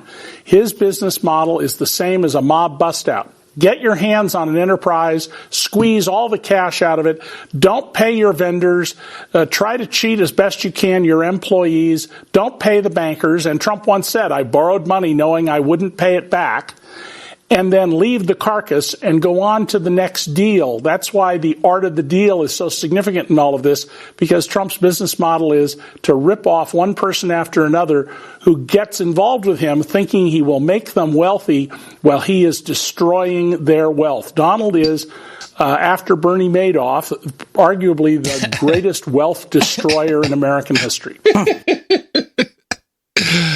And the thing is, they just like our CIA and the coup meisters of Venezuela. This is done really, whether it's subconscious for this guy or not. These types of stories and narratives are launched to wind up with one little thing at the end that'll remain in the history book. So in this case, it would be that he was a liar. He was broke. He's never been rich. It was all his daddy's money. And that's all they really care about, because that will be used in the 2020 election. And the amount of emails I get from people who listen to No Agenda to hate it, of them, the script is that we've seen it before. It's like, how the hell does anyone not make money in the casino business? And I said, well, let me just Google that for you. Las Vegas casino bankruptcy. And they're all either in receivership, in bankruptcy, they're in Chapter 11, in and out. It's how it works. I'm not saying that Trump did a great job. Clearly not. But then this is up until 95, when he was called the comeback kid. I lived in New York during this time. He was the comeback kid. Look at it. He was dead on the vine, and he came back mainly because the banks couldn't take him out. They needed him. There was too much money involved. Big to fail. He was literally too big to fail for the banks at the time. So, the casino business, what you said is true. It's true. Debbie Reynolds had a casino in Vegas, and she folded. And the Frontier went out. One of these after another either folded, or there were many were like the Dunes. They had to just demolish the place, or the Stardust. These places don't stay in business. The ones who stay in business are run at an extremely high level, and I wouldn't say that a lot of them are money laundering operations that are extremely well set up. No, let's not say that. I wouldn't say that. No. Why would you want to do that? Didn't know how to run a casino, and it wasn't one of his core competencies. They bitch about Trump being crap in the casino business. It was not a core competency with him.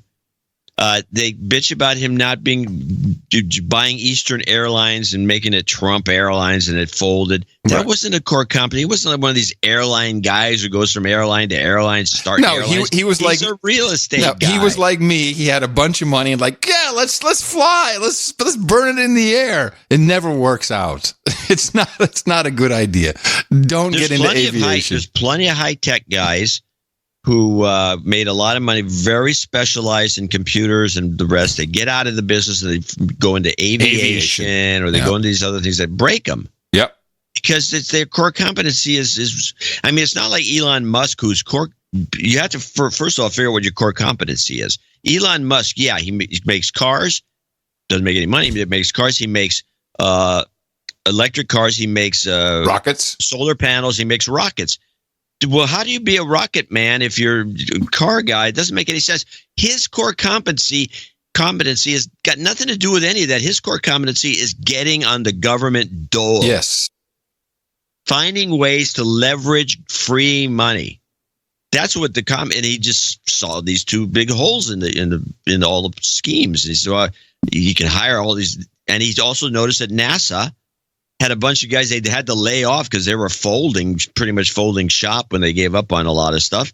And there are all these superstar, really smart aeronautical engineers that could come over and build rockets. It's coincidental you bring this up. I was just watching, The Real Tonight Show. And The Real Tonight Show is a place where you go to hear someone interesting speak about a topic that then you may or may not be interested in, with comedy intertwined. And unlike what Fallon and Kimmel and Colbert think, the true Tonight Show of today, the generation today, is the Joe Rogan Show. And Joe had an MIT artificial intelligence research scientist on, Lex Fridman. Very interesting guy. Way too long to make into any. Well, I have one clip. Lots of interesting information about artificial intelligence, how completely unintelligent it really is. But when it comes to the self-driving cars, or in Elon Musk's case, the Tesla autopilot, he brought up the lack of situational awareness that artificial intelligence has, and the unlikelihood it'll have at any time soon, which resulted in a very interesting question regarding self-driving vehicles, which you in particular would be interested about because they're roaming around California. One of the big assumptions of us human beings is that we think that driving is actually pretty easy, and we think that humans suck at driving. Those two assumptions. We think like driving, you stay in the lane, you stop for the stop sign, it's pretty easy to automate. And then the other one is you think like humans are terrible drivers, and so it'll be easy to build a machine that outperforms humans at driving. Now I think there's a lot of flaws behind that intuition. We take for granted how hard it is to look at the scene, like everything you just did, moved around some objects. It's really difficult to build an artificial intelligence system that does that. To be able to perceive and understand the scene enough to understand the physics of the scene, like all these objects, like how to pick them up, the texture of those objects, the weight, to understand glasses, folded and unfolded, open water bottle, all those things is common sense knowledge that we take for granted. We think it's trivial. But there is no artificial system in the world today, nor will there be for perhaps quite a while, that can do that kind of common sense reasoning about the physical world. Add to that pedestrians. So add some crazy people in this room right now to the whole scene. Right, and being able to notice, like, this guy's an asshole. Look at him. What is he doing? What is he doing? Get off the skateboard. Oh, Jesus, he's in traffic. Yep. And considering not that he's an asshole, he's a respectable skateboarder, that in order to make him behave a certain way, you yourself have to behave a certain way. So it's not just you have to perceive the world, you have to act in a way, like you have to assert your presence in this world. You have to take risks. So in order to make the skateboarder not cross the street, you have to perhaps accelerate if you have the right of way. And there's a game theoretic, a game of chicken to get right. I mean, we don't even know how to approach that as a artificial intelligence sort of research community, and also as a society. Do we want an autonomous vehicle that speeds up in order to make a pedestrian not cross? I like this question. I really do. Hey, do you want these vehicles, in order to sometimes take your right of way or make traffic flow, you speed up? Do you want autonomous vehicles doing that? I think it's a good question.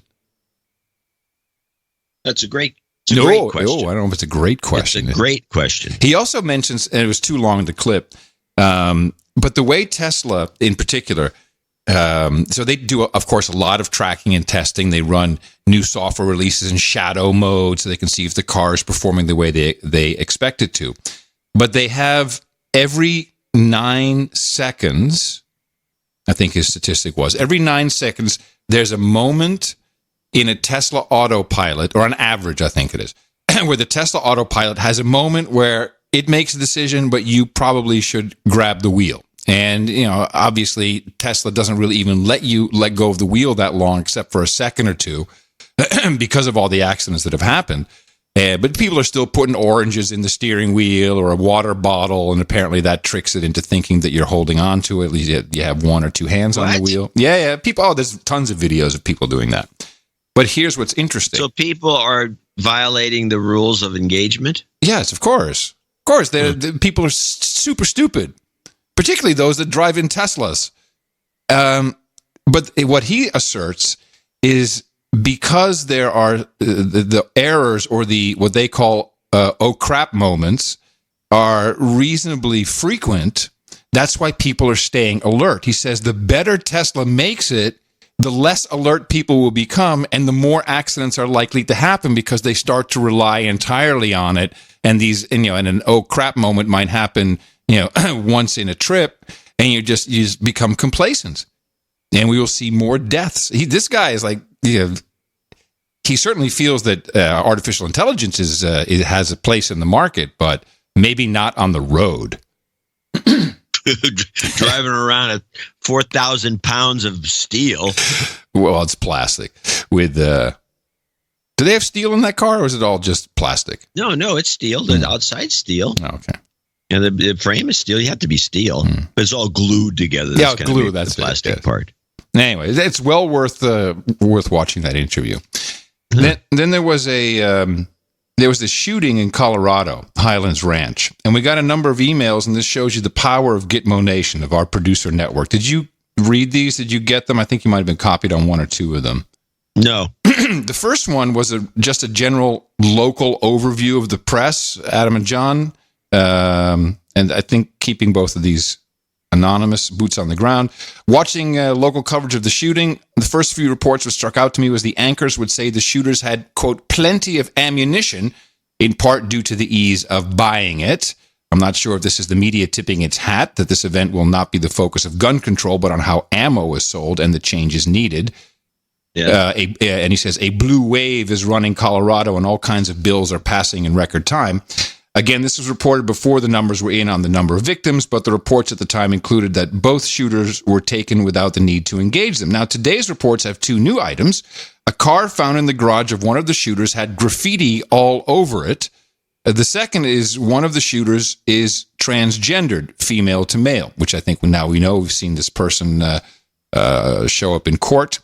The channels no longer say the names or show the pictures of either shooter. I'm thinking, this is our producer, the car was spray painted last week as the result of the trans person being bullied at school, and this shooting was their way of getting back. Overall, difficult situation to report on if this turns out to be true. So, very hard to report on. Well, another producer, keep me anonymous, please, has lived in Highlands Ranch for over 11 years. There's some interesting information about schools in Highlands Ranch that the No Agenda community should know about. Highlands Ranch is the Colorado equivalent of Irvine, California. It is a very large, planned, affluent community. Is that like Stockton? Not Stockton, the Stepford Wives? Is that what he's saying here? Well, there'd be a Stepford, but when I think of this, I'm always thinking of Celebration, Florida. That's a celebration, the city of crazy people. It's a great place. Yes. What, you own real estate there? No, but I try to visit it, or it's just a very strange place that exists, and that was Disney's idea of the future. Epcot Center. Yeah, was the going future to be of a life. Planned community like this, and he died.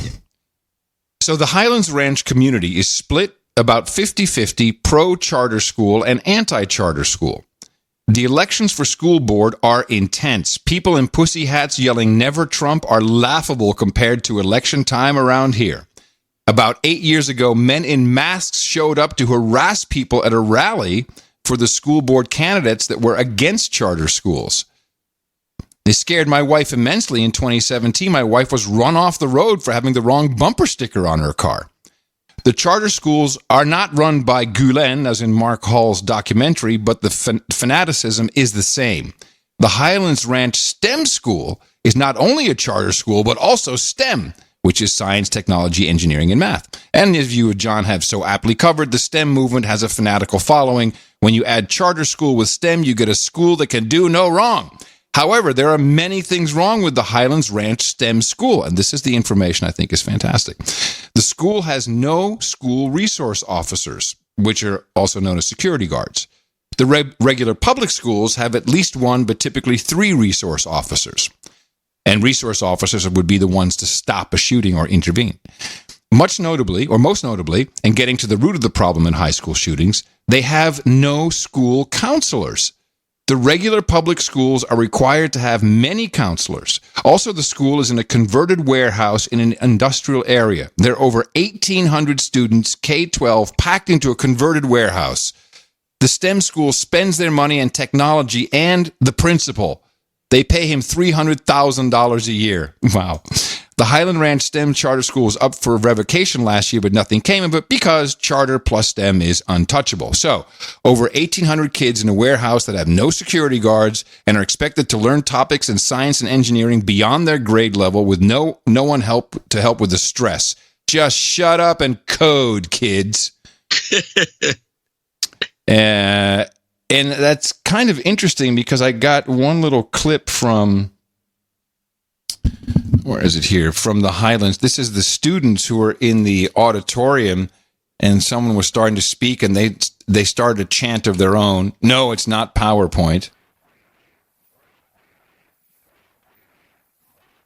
Again, one channel. I don't know why. Mental health, they're chanting. Mental health. Like Maxwell House. I thought they were doing a coffee ad.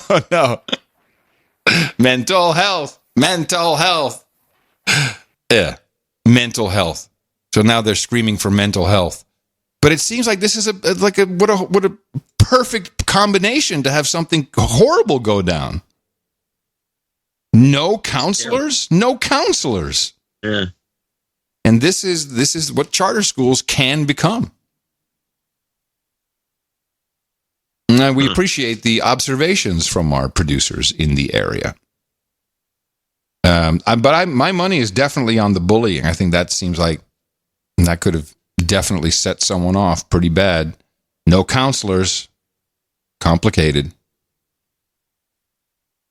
Well, people should read an old novel by John Hershey called The Child Buyer.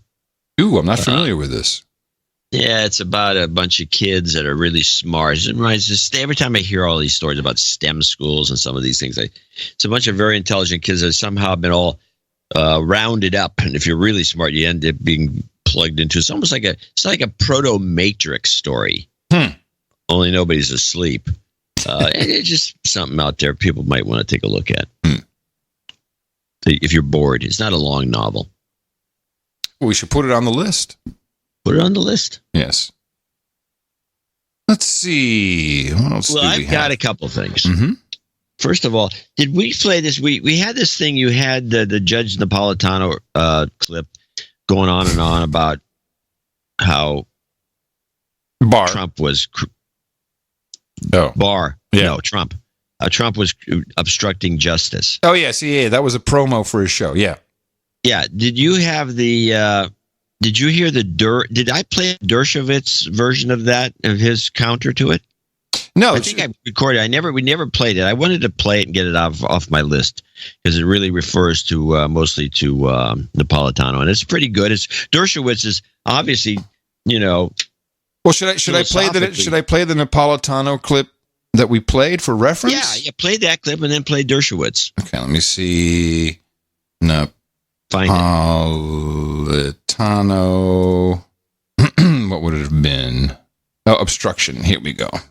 So when the president asked his former advisor and my former colleague at Fox, K.T. McFarland, to write an untruthful letter to the file knowing the government would subpoena it, that's obstruction of justice. When the president asked Corey Lewandowski, his former campaign manager, to get Mueller fired, that's obstruction of justice. When the president asked his then White House counsel to get Mueller fired and then lie about it, that's obstruction of justice. Okay, so he goes on for 3 minutes about it's all obstruction of justice, and he, of course, is propagating that on his program. And so now we go to Dershowitz, and Dershowitz is where in this? He's on Fox 2 on one of the other shows, which I will get to in a moment. Professor, let's start with the Revengers. The president is resisting their subpoenas. He's even suing some of these congressional chairs. Doesn't Congress have a right to hear from these Trump officials as their oversight? Congress does, but the courts also have a right to check Congress. I grew up in the McCarthy period, where Congress abused its authority to subpoena and to bring people in front of committees just to humiliate them, just to embarrass them. And the courts ultimately stepped in and said, enough is enough. I suspect we're going to have a real battle The courts will sustain some of the subpoenas, but will refuse to sustain others if they think they're being used for an improper purpose. Yeah, Trump is really going to the mat on this. He's refusing to submit to any of these subpoenas or to allow any of his staff to testify. Now, I want to play something for you. The president said today at the NRA convention, he talked about his efforts that he says were meant to take him down, these efforts by the government. Watch. They tried for a coup. Didn't work out so well. Corruption at the highest level. A disgrace. Spying, surveillance, trying for an overthrow, and we caught them. Are words like coup and overthrow over the top, Professor Dershowitz? Well, generally they are, but there was one instance where it wasn't over the top. When people talked about invoking the 25th Amendment, which was for an incompetent president, I used the term coup, even though I tried to be very balanced and reasonable. The 25th Amendment was never intended for a president who you simply disagree with. Okay, I need you to put your legal scholar hat on. Okay. One of our own family, Judge Anthony Napolitano. Terrific guy. He is raising questions about obstruction of justice, okay? Do you agree? Is this obstruction of justice? I do not agree. I think Judge Napolitano is terrific, and we often agree about the law. But in my introduction to the Mueller report, I go through the elements of obstruction of justice. The act itself has to be illegal. It can't be an act that is authorized under Article 2 of the Constitution. So firing the FBI director? It's not even a close case. Look, the best analogy is President George H.W. Bush pardoned Caspar Weinberger on the eve of his trial in order to stop the Iran-Contra investigation. The special prosecutor said he did it for that reason. Nobody suggested obstruction. It can't be obstruction of justice if the president is acting within his authority. Nixon obstructed justice because he acted outside his authority, destroying evidence, paying hush money, telling his subordinates to lie to the FBI. Napolitano says he told people to write letters to the file. He told people to go and deliver messages. Not obstruction of justice. Those are all legal acts. If he ever told somebody to lie in front of a grand jury, that would be obstruction. Yeah, I think we're going to have to outlaw any more clips about this topic. It's like so boring. It's crazy boring. It just goes bad. And it just fills up the news media with just bull crap all day long. News. That's what bothers me. Yeah. I do have some news from Texas. Texas has now put together a bill which will codify the law regarding battery-operated scooters, and I think it's going to be very problematic. Although I'm happy with what they've decided, I think it's too late, and we're going to see a lot of dead kids. Dead hipsters, and I'll explain why. So here's the rule: if it passes and the governor signs it, it'll be law. You must be 16 or older to operate a rented motorized scooter. Only one person at a time can operate a scooter. And that's how many times I see two people on those things? Which of course they two. Yeah, really? Two people on one. Wow. Yeah, and then they were living in Taiwan in the 60s. Yeah, they can't brake that well. Speeds may not exceed 15 miles per hour for a standing scooter or 20 miles per hour if the person is seated. A scooter operator must yield the right of way to pedestrians. A scooter cannot be parked in a way that obstructs a sidewalk, path, road, or any feature designed to help people with a disability. And here's the most important one. Rented scooters cannot be driven on sidewalks. And I think this is where we're going to see a lot of dead hipsters, because they all ride on the sidewalk here, and the cars are not hindered by them very much. Now you put these things in traffic, there you can't really see what it is there because they're also low to the ground. I think we're going to see people getting flattened because they will not. I would say you're probably right, and I don't understand some of it because scooters traditionally, which was something you had when you were a kid, you rode on the sidewalk. They're child's toys, transportation vehicles. Child transportation vehicle, also known as a pram. Yes, and they're designed for children, and children ride on sidewalks because they walk on sidewalks. They push their little pushy scooter on the sidewalk. Yeah, and skateboard. They skateboard on sidewalks. And so now all of a sudden you have to move. Your skateboarders are supposed to go into the road too? That's what I don't want. Skateboarders, interestingly, most skateboarders are on the road. But they've been on the road ever since I've lived in Texas. Skateboarders, it's different. It's just different. And they're in and out. They're all over the place. If you're on a skateboard in public anyway, you got to know what you're doing. You'll be injured quite quickly. Violations could be punished by fines of up to $200. I personally look forward to. Now, of course, we no longer live downtown. But if we're downtown and someone's coming towards me on the scooter on the sidewalk, once this goes into law, I'm clotheslining him. Yeah. Sorry about that. Arms straight out. That's right. Clothesline it. But this is too little too late, Texas. This is not going to... People are so used to these damn scooters now on the sidewalk. But more importantly, traffic is used to not having to deal with them. So it has to start all over again. And people will die. The CDC released their numbers. 190 people injured with head injuries taken to the hospital since the e-scooters started in Austin. We're the test city. Come here, kill our hipsters to see how it'll work in the rest of the country. Well, that's an interesting situation. Good. Yeah. Well, at least something's going on. Meanwhile, we got this. You heard about the Uber strike. Well, now is Uber going public this week? It's going public right after the strike. I think the strike is designed. I think it's designed to screw with the IPO. You think? I mean, the minute I heard the strike, well, of course, what's happening is these drivers who have been completely, it's hard to make money doing Uber if you want to do it as a full-time gig. It's only gotten more hard, and Uber is doing all kinds of nastiness and basically stealing money from the people who drive. And I think that they're pissed off about the whole IPO. How do I get my Uber millions? They got nothing. I'm out here doing all the work, and you guys are... Uber was smart, which they're not. No. They would have distributed a lot of the stock to the drivers who put in so many hours. In fact, they would have encouraged more. You got to put in this many hours for the last 6 months. You're going to get 100 shares or something. They got plenty of shares. They're going to go out with something like $80 billion worth of funding. They have so much shares they could have given it, which is the Silicon Valley way, which is to bribe people to kill themselves with overwork.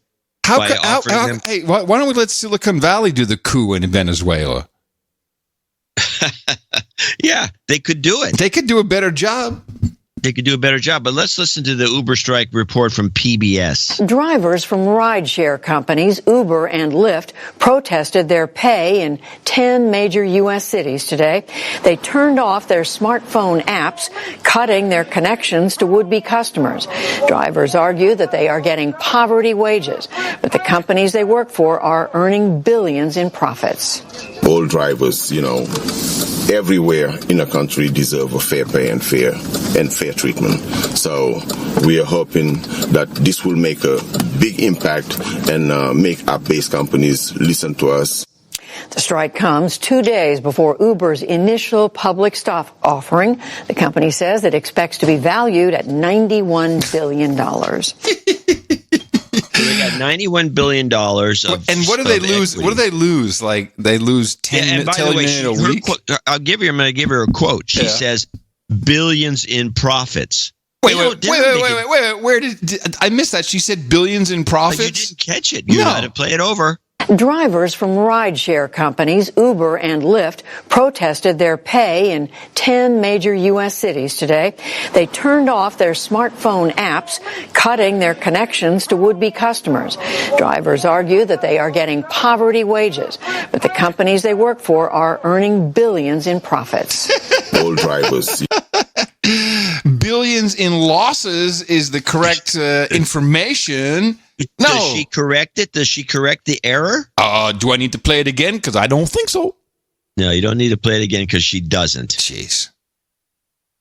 Well, I mean, the Democracy Now! Also reported on little shorter clips. They brought in a bunch of guys that did a bunch of accounting. You know, I was making $1,000 a week, and I have to do this, I have to do that, and but their take on it was a little more progressive, to say the least. In labor news, Uber and Lyft drivers are planning to strike today in over a dozen cities ahead of Uber's debut on the New York Stock Exchange. While Uber's expected to be valued as high as $90 billion, the drivers say they have not benefited from Uber's success, citing low earnings and no benefits.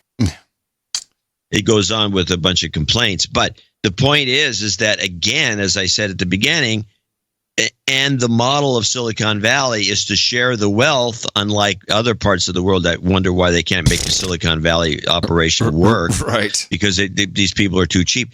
This could have been prevented. This was never a Silicon Valley operation. It came out of San Francisco by some douchebags.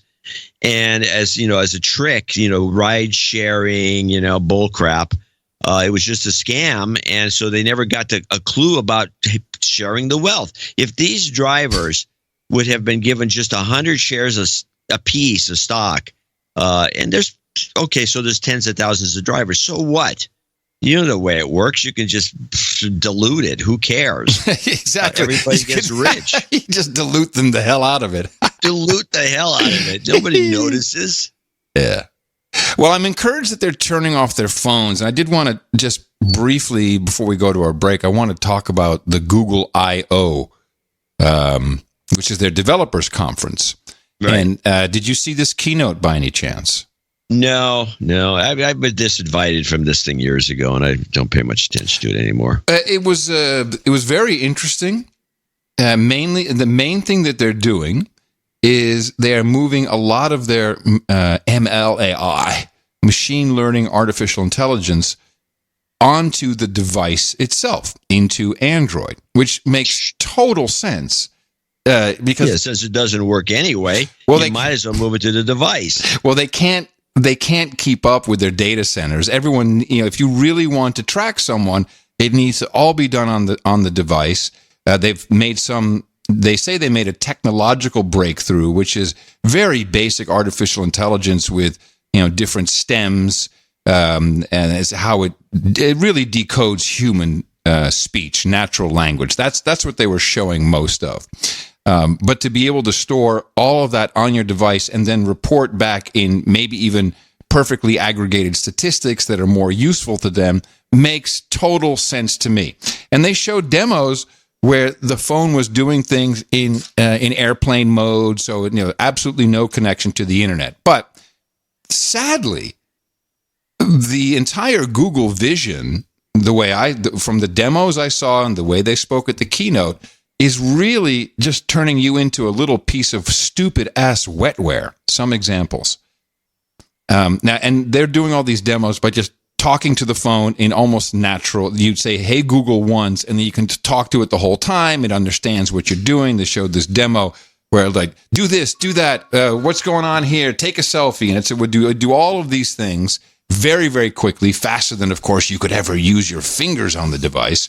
But here's the great technological advances we will have with the new Google artificial intelligence machine learning on your phone.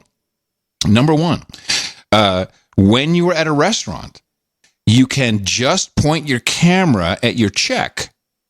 It will immediately and automatically calculate the tip, and if you want, even split the bill. I mean, this is... It goes right along with this piece they did of a woman in India who can't read, completely illiterate, and she's it's sad music, so horrible that I can't read. My children read, I can't help them with homework. They give her the Google phone, and she holds the phone up to the homework, and it starts speaking to her. And now she's, this is so great because now I can participate in society. Not for a moment was there even an inkling of, and here's how you could learn to read? No, stay stupid, you Indian. Stay stupid. Just listen to what Google tells you to do. Right into showing the benefit of all of their mobile tracking. Everything is taken care of for you. In fact, the way they do maps, I can predict for you right now, map reading in our lifetime, John, will become a university course.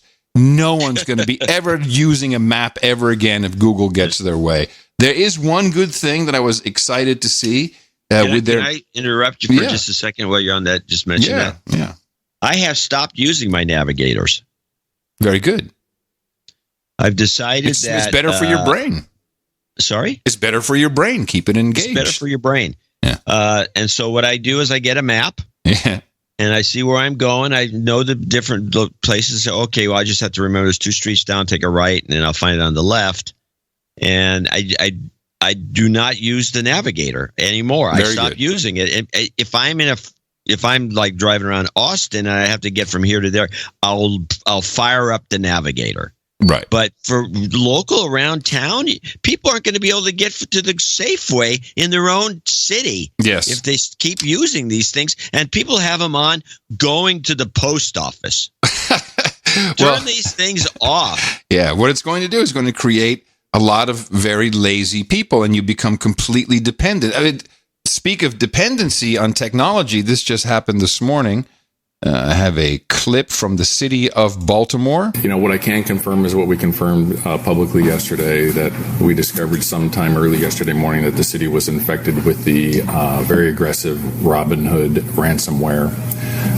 The FBI, who is currently investigating this certain incident, has confirmed that it's a fairly new variant. It's quite aggressive, and technicians right now are trying to remediate and root cause exactly, what's been impacted and affected. We can say with confidence that public safety systems are up and operational. 311's operating. The city's phones are operating. And for now, if anybody needs to contact the city, the best way to do it is to pick up the plain old telephone and give us a call. All of our phones are working. And that's about the extent of what I can comment on right now. So ransomware, people came into work, unplug your Ethernet, everyone, computers down. They're screwed. I mean, this is our future. We've got some guy with something that works on 310 megahertz to some home security device. Whatever the guy set up, the signal was continuous, so it blew out the whole neighborhood. No one could open their garage doors. I mean, Professor Ted would love this stuff if he actually, could get this information in real time. And it's affecting our entire life. Sports. You could wake me up in the middle of the night. I wouldn't know a thing about sports, but I can tell you that I have a clip from NBA Commissioner Adam Silver about how social media and phones are affecting sports. I think there's a few issues going on. One is a larger societal issue, and I know you have a lot of young people who work for you at the Ringer. Obviously, our players are young. We have young people in our office. I mean, I think we live a bit in the age of anxiety. Yeah. I mean, I think it's. I've read studies on this. I think part of it is a direct product of social media. Yes. And I think those players we're talking about, when I meet with them, what strikes me is that they are truly unhappy. Yeah. This is not some show they're putting on for the media. When you get, when you have relations with a lot of players, when I'm one-on-one with a lot of these guys, I think to the outside world, they see the fame, the money, all the trappings that go with it. They're the best in the world at what they do. They say, how is it possible? Like they could even be complaining. And I hear this on television all the time. A lot of these young men are genuinely unhappy. If you're around a team in this day and age, their headphones on, they're isolated, and they're head down. Like as soon as it used to be, I remember years ago, Isaiah Thomas said to me, championships are won on the bus. And he meant that. And I disagree. One of the comments from the earlier panelists was, forget those other 5 guys on the team. Those 5 guys on the team were critically important, even if they hardly had any minutes. Usually they were veteran players. They were leaders who were able to take players aside in a way a coach couldn't, because they'd lived through it. It was just something that a teammate could do that a coach couldn't, or certainly an owner or somebody or an administrator in the team. This is pretty sad. Yeah, do you know what a star NBA player makes, like a Steph Curry, on a yearly basis once they get to their max contracts? So they're playing a basketball game and you're making $30 million a year? 40. No, it was close enough. That bastard brother of mine, he lied to me. He said it was 30. Yeah, year after year, you make it. You get a 10-year deal or a 5-year deal. You're making $40 million, $40 million. You're miserable. Hey, if anyone has a reason to be miserable, it's us. Yeah. Well, the boss of our poverty has always been something that makes you happy. I'm going to show my support by donating to No Agenda. Imagine all the people who could do that. Oh, yeah, that'd be fab. Yeah, oh, No Agenda in the morning. And we do have a few people to thank for show 1136. 1136. Sir Ever of the Wheat. Of the Watt. Sir Ever of the Watt. WHAT. Sally Forth, my friends, $123.45. 1, 2, 3, 4, 5. Sir Justin Barber in Los Angeles, California, 100. Lauren Littlefield, 969. Stop. You still there? Yeah. Something really weird happened. What happened? Well, all of a sudden, my recorder just went click and said recording aborted. But I'm starting it again, and so I'm going to start over from Sir Ever of the Wheat. Yes, please. That was very weird. Okay, go ahead. Okay, so we have a few people to thank. Sir Ever of the Watt, WHAT, 1, 2, 3, 4, 5. Sally Forth, my friends, he says. Sir Justin Barber in Los Angeles, California, $100. Thanks for all you do, love and light. Lauren Littlefield, 6969, got a birthday on her way to damehood. Too long since she last donated. She needs give her a de-douching. You've been de-douched. She does mention that this is the best podcast in the universe, according to the Mueller report. Brian Pearson, 6666. Sir Carl with a K, 5919. Charles Schultz of Anniston, Alabama, 5919. The 5919 donation was this show's signature donation for the date. Not a lot of people jumped in, but we do have a few. It's always nice to see some people participating. Yeah, I think it's and there's Mother's Day's coming up. Yep. That's going to be another one. Is that Sunday? We got to do this for Sunday, yeah? Sunday. Which, yes. And of course, Mother's Day not celebrated on the same day everywhere. No, celebrated in different days in different countries. And the other thing I want to mention that I would like to see some donate. I created an open-ended donation. You just put any amount in you want, anything over $50. You'll mention your mom. But I'd like to see some people use this because Valentine's Day for some reason and Mother's Day for this show are huge duds. People either don't like people hate their moms.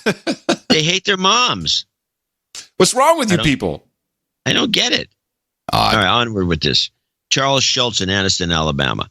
Baron Walkman of Buckeye, 5919. Kyle Blank, Houston, Texas. Jeffrey Fields, 5919 from parts unknown. Amy Burlingame in Bergen, New York. And you got a birthday call to her son. Happy birthday, my son, Jacob. The vegan powerlifting No Agenda listener. What a contradiction in terms that is. Well, Sir Leiron in Dothan, Alabama. 5119. That's our whole group of 5919s. I'm sorry, 5919s. Megan Kendall, 5885. With a happy birthday to her husband, John. He's on the list. Yes. Aaron Ostrander. Now look here for where I'm reading these. See if there's anybody saying anything about their mom, because this was offered. I'll read the names, and if you see the mom call out, let me know. Okay. Aaron Ostrander in Saskatchewan, which we don't get enough contributions from, since everyone knows it's the Paris of Canada. Yes. Well, he hates his mom. Nothing about his mom. James, well, it's not.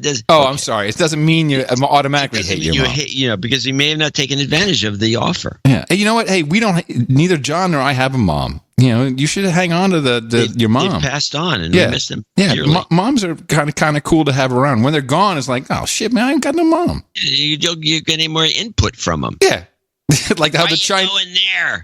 That kind of the Chinese are stealing all the toilet paper. The Chinese, they're over there buying it up. James Fulton in Stocksdale. She never smoked, but even though she has kind of a smoker's voice the way I do her. James Fulton in Stokesdale, North Carolina, 5519. Okay, so this is kind of a variation that goes back to the 5th, Cinco de Mayo. James Fulton, 5519 in Stokesdale. I'm sorry, David Nixon, 5519. Martin Peters in, he says California. No, it's Holland. No, he's in NL. Oh, Netherlands. I'm sorry. I'm looking at the line. Alan Pindrock, 5510, double nickels on the dime from Henderson, Tennessee. Ezekiel Chopper. One of the really great names of the list. On the list. He's and there now. I'm sorry, 5280. Then Sir Luke, the Viscount of London in the southeast, 51 in London. Another birthday boy, David Walsh, 5045. Which is it's like $180 in Australia. The way things are going. Yes. Like he got in. Jeffrey Anderson, 5012. And then now we have $50 donors, name and location. Whoa. Hold on a second. Jeffrey Anderson made a donation to my wonderful mom, Marilyn, with an E, who is 94 years young this year. God bless her. God bless her indeed. That's getting there. It's up there. So there you got a mom. Victor Munoz in Miami, Florida. These are $50 donors. Drew Mochak in El Cerrito, California. He needs to come to a meetup. Heather Rodriguez in Stockton, California. Jonathan Meyer in Xenia, Ohio. Edward Mazurek in Memphis, Tennessee. S. Scott. Maxine Waters Gravel. Maxine Waters Gravel is going to be a dame. Maxine Waters Gravel is going to be a knight. Yes, or dame. Or dame, depending on what the sex of the gravel. Proud to announce my support for presidential candidate Mike Gravel. Finally, someone who speaks for the Gravels of America. I don't know. It's okay. It's all good. Brian Kitty Kinnett. Oh, this is another great name. Kitty Kinnett?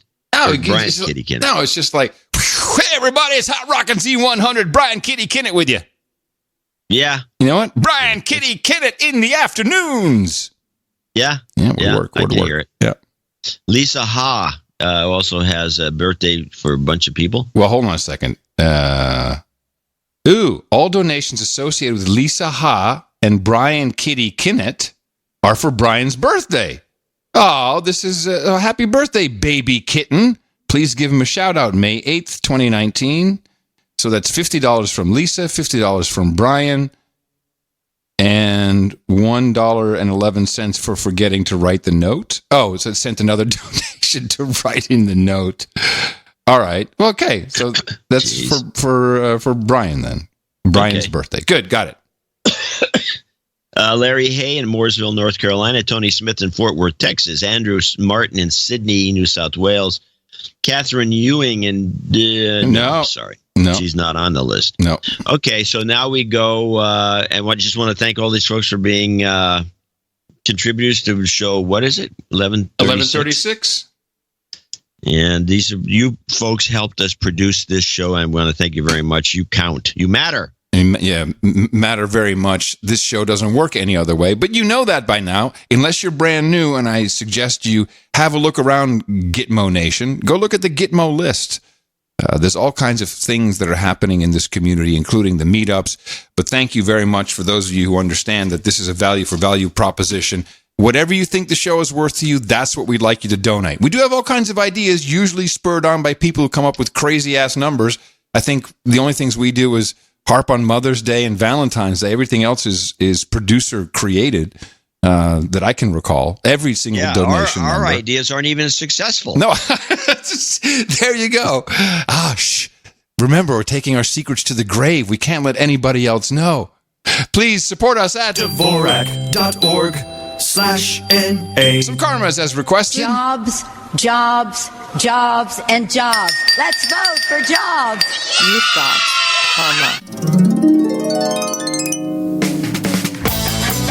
It's your birthday. On no agenda. Yeah, very nice list today. Today being the 9th of May, 2019. David Walsh celebrated his 45th yesterday, and Lisa Ha says happy birthday to Brian. We just heard that. He also celebrated yesterday. Adam Wheeler says happy birthday to his smoking hot wife, Amy. It's her birthday today. Lauren Littlefield will be celebrating on the 16th. Nothing like getting in early. Baron Walkman of Buckeye. Happy birthday to his daughter, Brooke. She turns 18. Amy Burlingame says happy birthday to her son, Jacob Burlingame. That must be the vegan weightlifter. And Megan Kendall says happy birthday to her wonderful husband, John Kendall. We couldn't agree more. Happy birthday from everybody here at the best podcast in the universe. Title changes, turn and face the slaves. Title changes. Don't want to be a douchebag. It's always sad when we have no knightings or damings during the program, but that's what happens. We do have one title change. Alex Beatty becomes baronet. We are very thankful to him for his additional support of the show in the amount of $1,000 or more, and his name will be Baronet, Sir Economic Hitman, and we thank you very much, good sir. Support us at noagendashow.com. You can go to Dvorak.org/NA for our next program, which will be on Sunday, which will be Mother's Day in the United States of Gitmo Nation. Thanks again, everybody. It's nice. I think it's called Mothering Day in England.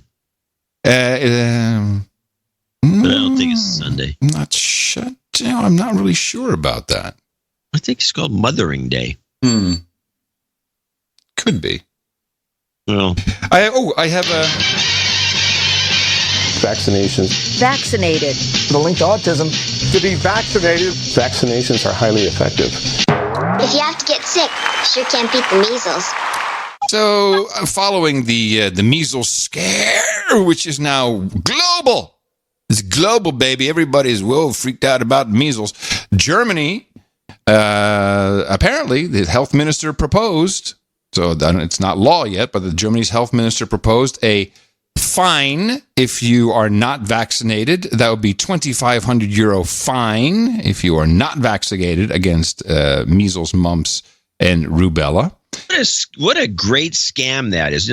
Let's back up for 1 second and remember that until recently, nobody kept their papers. They kept the papers that they were vaccinated. They just got vaccinated or they got the measles. Right. And they didn't keep a careful record. No. And so now you have to show your papers or you have to pay a $2,500 fine. Well, not yet. It's a proposal. It's not law yet, but most people are somebody wants to do it. Most people are on board. It is now also now we've spread to Australia.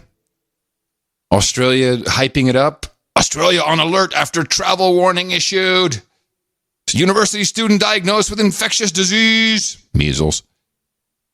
So if this truly was just a Merck promotion, which by the way worked very well with their sales and their quarterly numbers, we saw they crushed expectations, as we say in the business, crushed.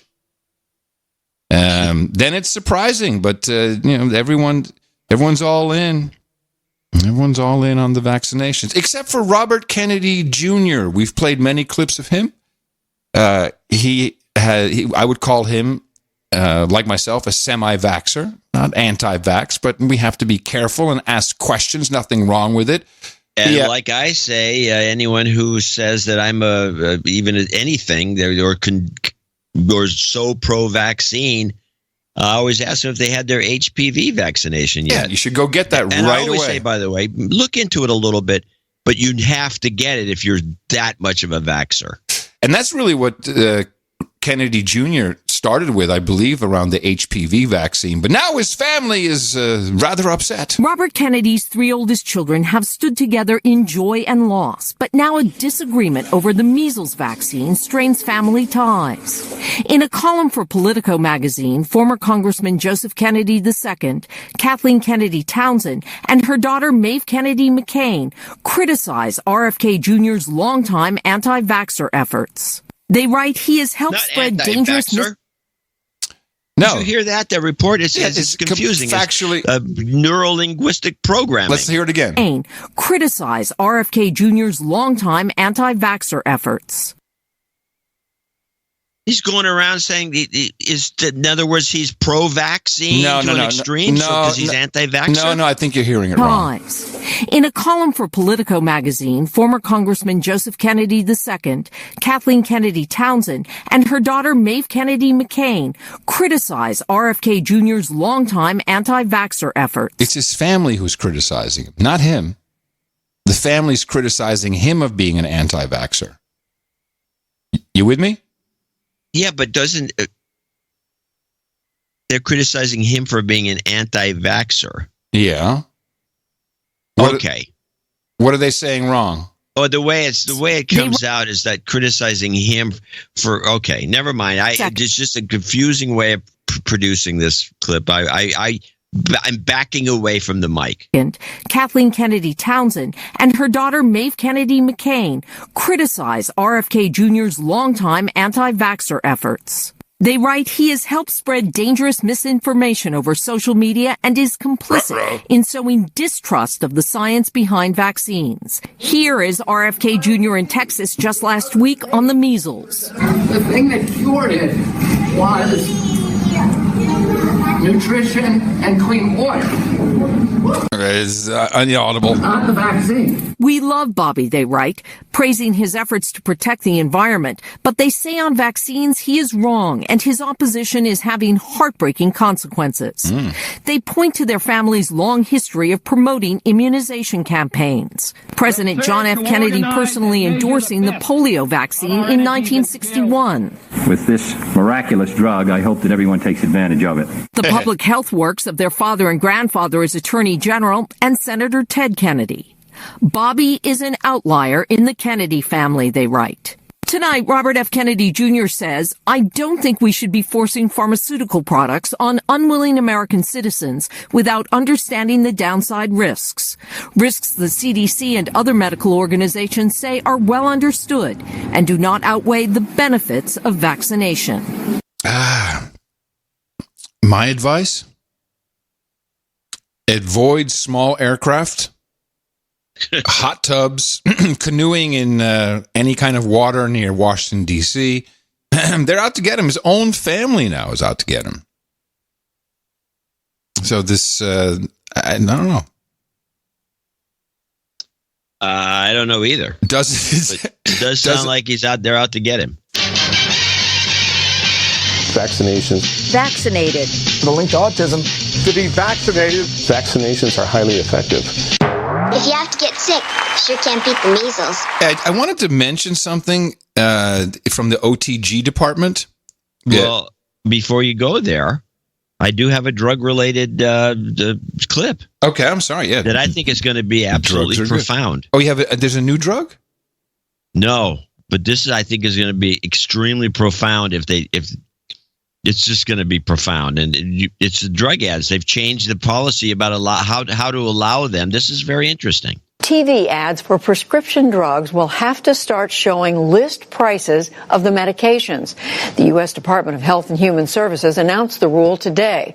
It affects drugs that cost more than $35 for a month's supply. Yeah, we knew this was coming. How do you think that'll change anything? Well, when they start promoting some of these drugs that are so expensive. I mean, even though you only copay maybe $10 on these pills, if the list price is like $1,000, you have to, hopefully, the public will start to realize that this is a scam. Because you only pay $10 because you got insurance, and the other guys who don't have insurance, they find some way around the price too. Right. But when you're paying your $10 and the insurance company's paying $1,000, and you wonder why your premium is $5,000, a quarter. Yeah, this is the reason. Yeah, and I think part of the stipulation is they can't just be in the little disclaimer in the small type. It has to be a certain size, has to be in a certain certain part of the script. Well, this is part of Trump's get the prices down thing, which he's talking about again, and we'll see.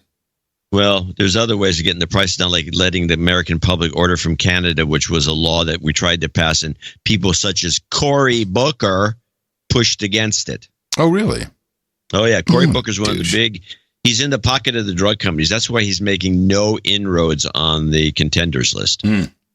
Really? Do they donate to his campaign? Do we have that that's information? The way it would work, yeah.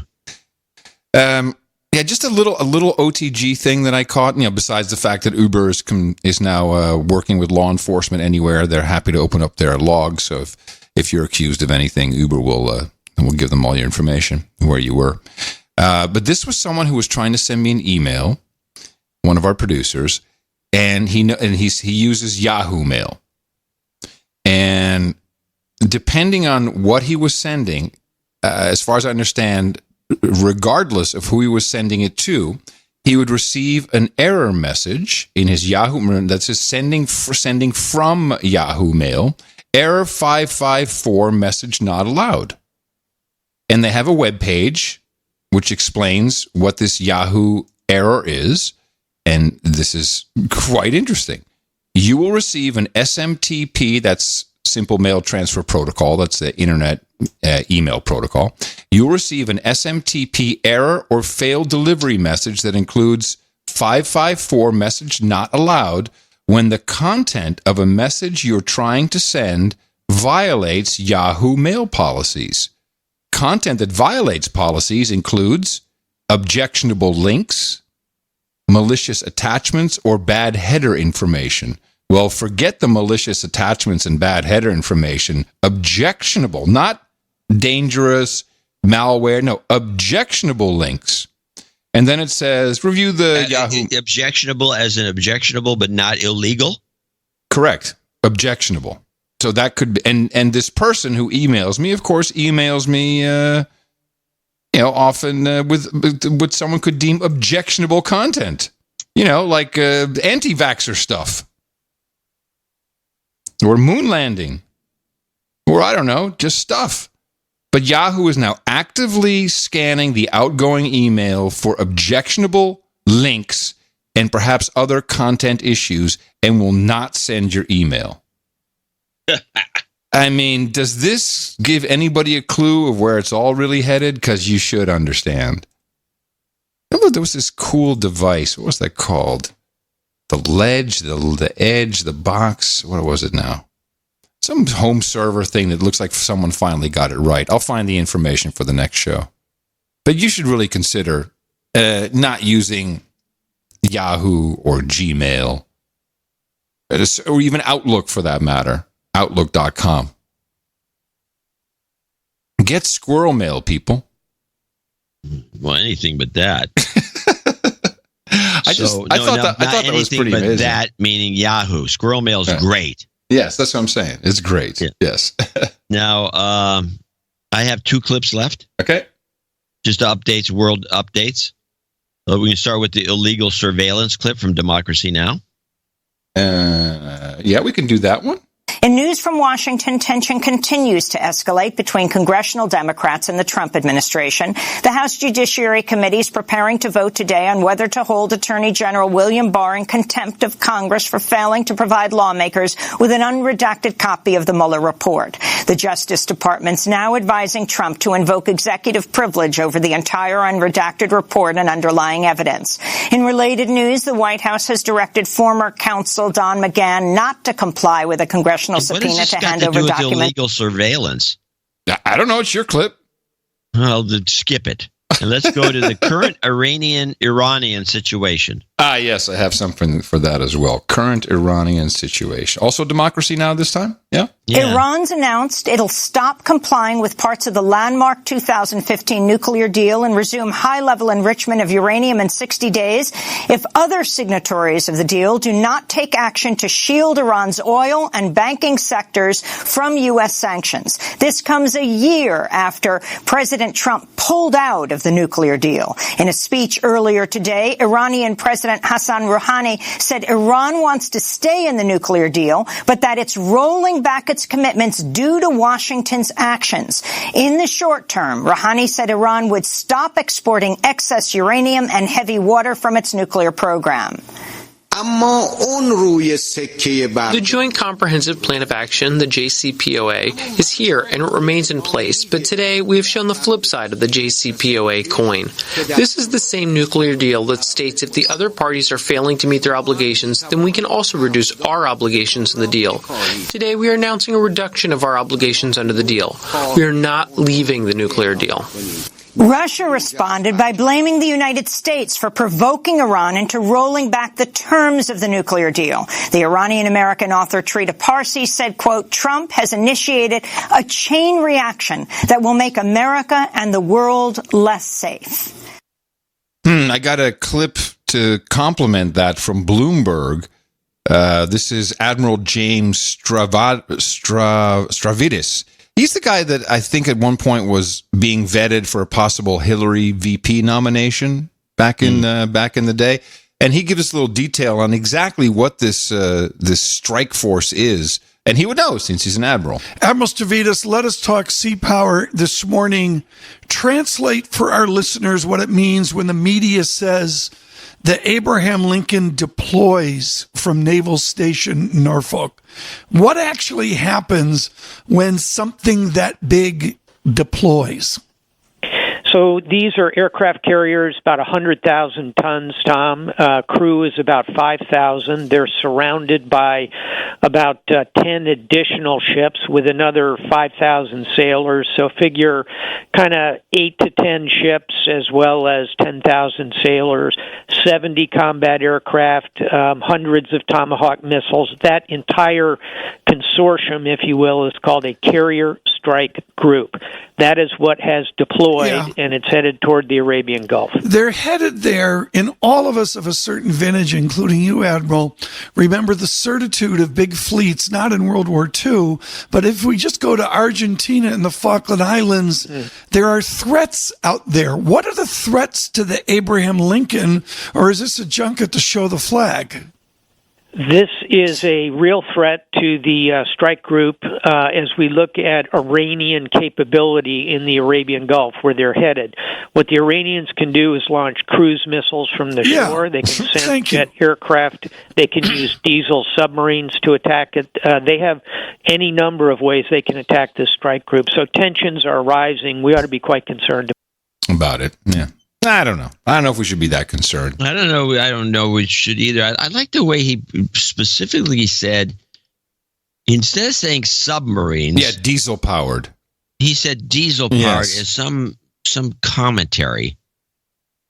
I wonder. That's an interesting point. You know, Sir Rod, Atomic Rod, might be able to tell us why that was a specific. I guess they don't have nuclear subs. The implication is they don't have nuclear subs. Yeah. But what's the point of pointing this out? Why? Well, to point out that they're also horrible climate change polluters, polluting the seas with their damn diesel. They're like the Volkswagen of the seas. Yeah, it's a negative. All the implications are negative. It's perfect for a false flag, though. We love having ships blow up near somewhere. We predicted a upcoming false flag for the last month or two on the show. Yes, and the reason why is because major false flag. Yes, because Pompeo spoke behind closed doors in Dallas to a number of prominent Iranians, Persians living in America. And he said, we're not going to go after them. No, we're not doing anything. We're hanging back. We're good. We're not going to do anything. Not us. We're not going to attack them. No. So you position something out there, and it's a perfect setup for something to happen. Disgusting. It's Bolton again. It's Bolton, Pompeo, and Trump is asleep at the wheel when it comes to this. Asleep. And maybe he thinks it's great. I don't know. Maybe he's all in on this. I thought we were going to do no wars. Bring on Tulsi Gabbard. That was the promise. Yeah. That was a promise, wasn't it? Well, promise unkept. All right. I don't have any more clips. I think I'm done. We could, is there anything else we need to talk about? I've got the Green New Deal. I could have a clip of Doug Collins bitching and moaning and Nadler. I'm so sick and tired of that shit. No. In fact, we should just make a rule. 15 minutes of the show should be dedicated to this sideshow of bullshit. This bullshit. It's just horrible. It keeps the news business going, and I think people are disinterested. I'm not interested anymore. I'm still interested. And Send someone to jail. Highly amusing. All right. Well, I'm glad you do. Well, I do. Do you? One question. Do you think that AOC really doesn't know what a garbage disposal is? I get the sense that was a hoax or a put on, or there's something fishy about that clip about AOC and her garbage disposal. Now, the garbage disposals have been banned where she has lived for all of her life, so that she may not have operated one. That's possible. I mean, it wouldn't surprise me. It's like, remember the president, George H.W. Bush, was like stunned when he went to a grocery store and he saw a laser scanner. Wow, you can check out like that? That's crazy. Yeah, he was like naive about stuff. I mean, people don't know certain things. I still remember my favorite clip from 60 Minutes when one of the famous tennis stars of the era was trying to act like she knew her way around a kitchen and then grabbed a can opener for some dumb reason and then threw it down. Chris Everett. She said, and she grabbed a can and the can opener and she throws the can opener down all in a fluster and says, I don't know how to operate something like this. I know that I think you tweeted that garbage disposals have been banned in Berkeley for a long time. Yes, they have. Why are garbage disposals banned? What's the problem? Well, apparently you're grinding up stuff that goes into the sewage treatment plant. Sometimes hurts the process of sewage treatment. And it also encourages bad habits when we should be making compost piles of our garbage in the backyard and letting the flies get in there and stink up the place and create huge piles of maggots crawling everywhere. I don't know. I think it's dumb. To me, I've had garbage disposals all my life. I love garbage disposals. And what do you definitely not put down your garbage disposal? Well, I have a bone crusher. I have a garbage disposal that's quite good. You don't have. You've got a medieval torture device. I have a garbage disposal that kicks butt, and so there's pretty much anything will go in it. You want to avoid. Metal.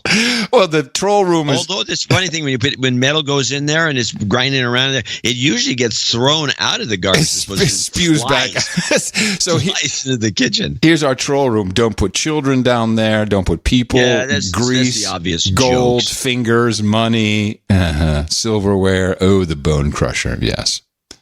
And where is Mimi? The final question. Yeah.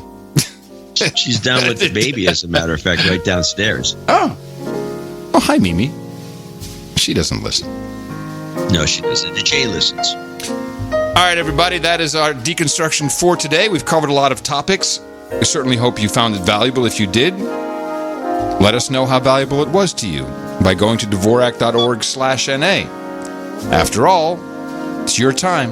It's your show. You're the producer. It's all up to you.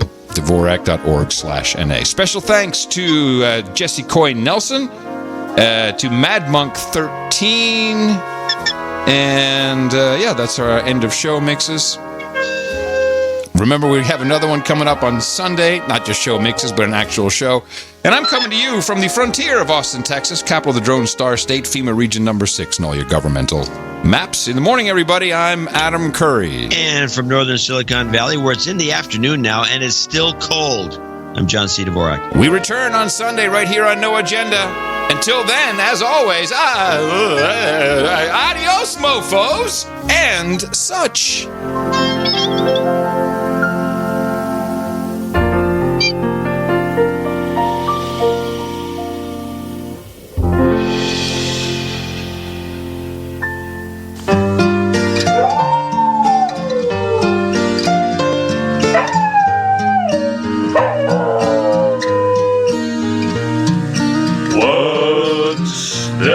This guy who had almost 2 years to make a big report, and when it finally came out, it said there was no Russian collusion. The report was quite expensive, costing over $25 million so far. at the FBI just 7 days before 9/11. President Obama asked him to stay for 2 more years. It required an act of Congress. And once there was this girl who couldn't go more than a minute without saying Russia or Putin. And when this report came out, she had another major meltdown. It's really no big thing, she always just does that. Russia, Putin, Russian, Moscow, Russia, Putin, Russia,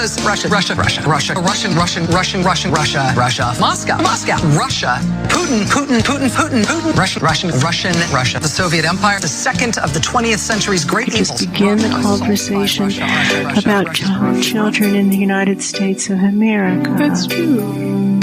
Children living in poverty do not have an easy go of it. That's true. And often the child even is abused. That's true. Not only mentally and emotionally, but even physically. That's true. The societal expectation is that we are to look the other way. That's true. This is a horrific experience that little boy is happening. That's true. And when our culture begins to actually stand up for children, that would be the time to begin a debate on abortion. That's true. And after a while they become unmanageable and everybody's afraid of them and they back off, and now the child lands into foster care. That's true. Because the unwanted baby leads directly to a child in foster care. That's true. 80% of the children sold into sex slavery come out of the foster care system. That's true. Let's actually start to examine intentions until we're caring for the children properly. That's true. Once the children are being cared for properly, then we can talk about whether or not there's moral high ground in the abortion debate. That's true. That's true. That's true. That's true. Donate to No Agenda. They give us week after week. Donate to No Agenda. It's a show that's really unique. Donate to No Agenda. Listen to John and Adam speak. Donate to No Agenda. Science is turning into a clique.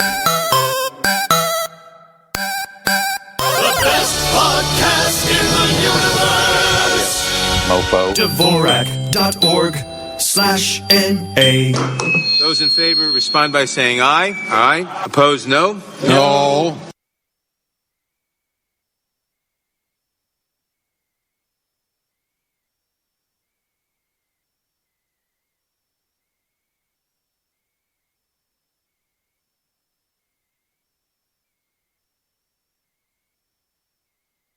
All right, everybody, stay tuned to the No Agenda stream. I'm not quite sure what is coming up next.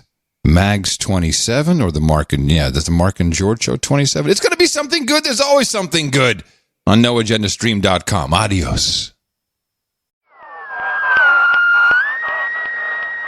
Podcast, information, and entertainment. You're listening to the No Agenda stream.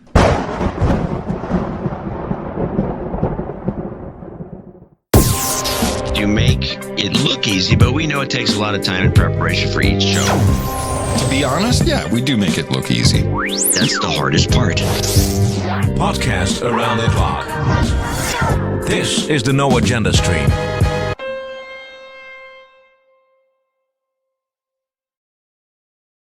To all units, proceed to your post assignments. All units, proceed to your post assignments.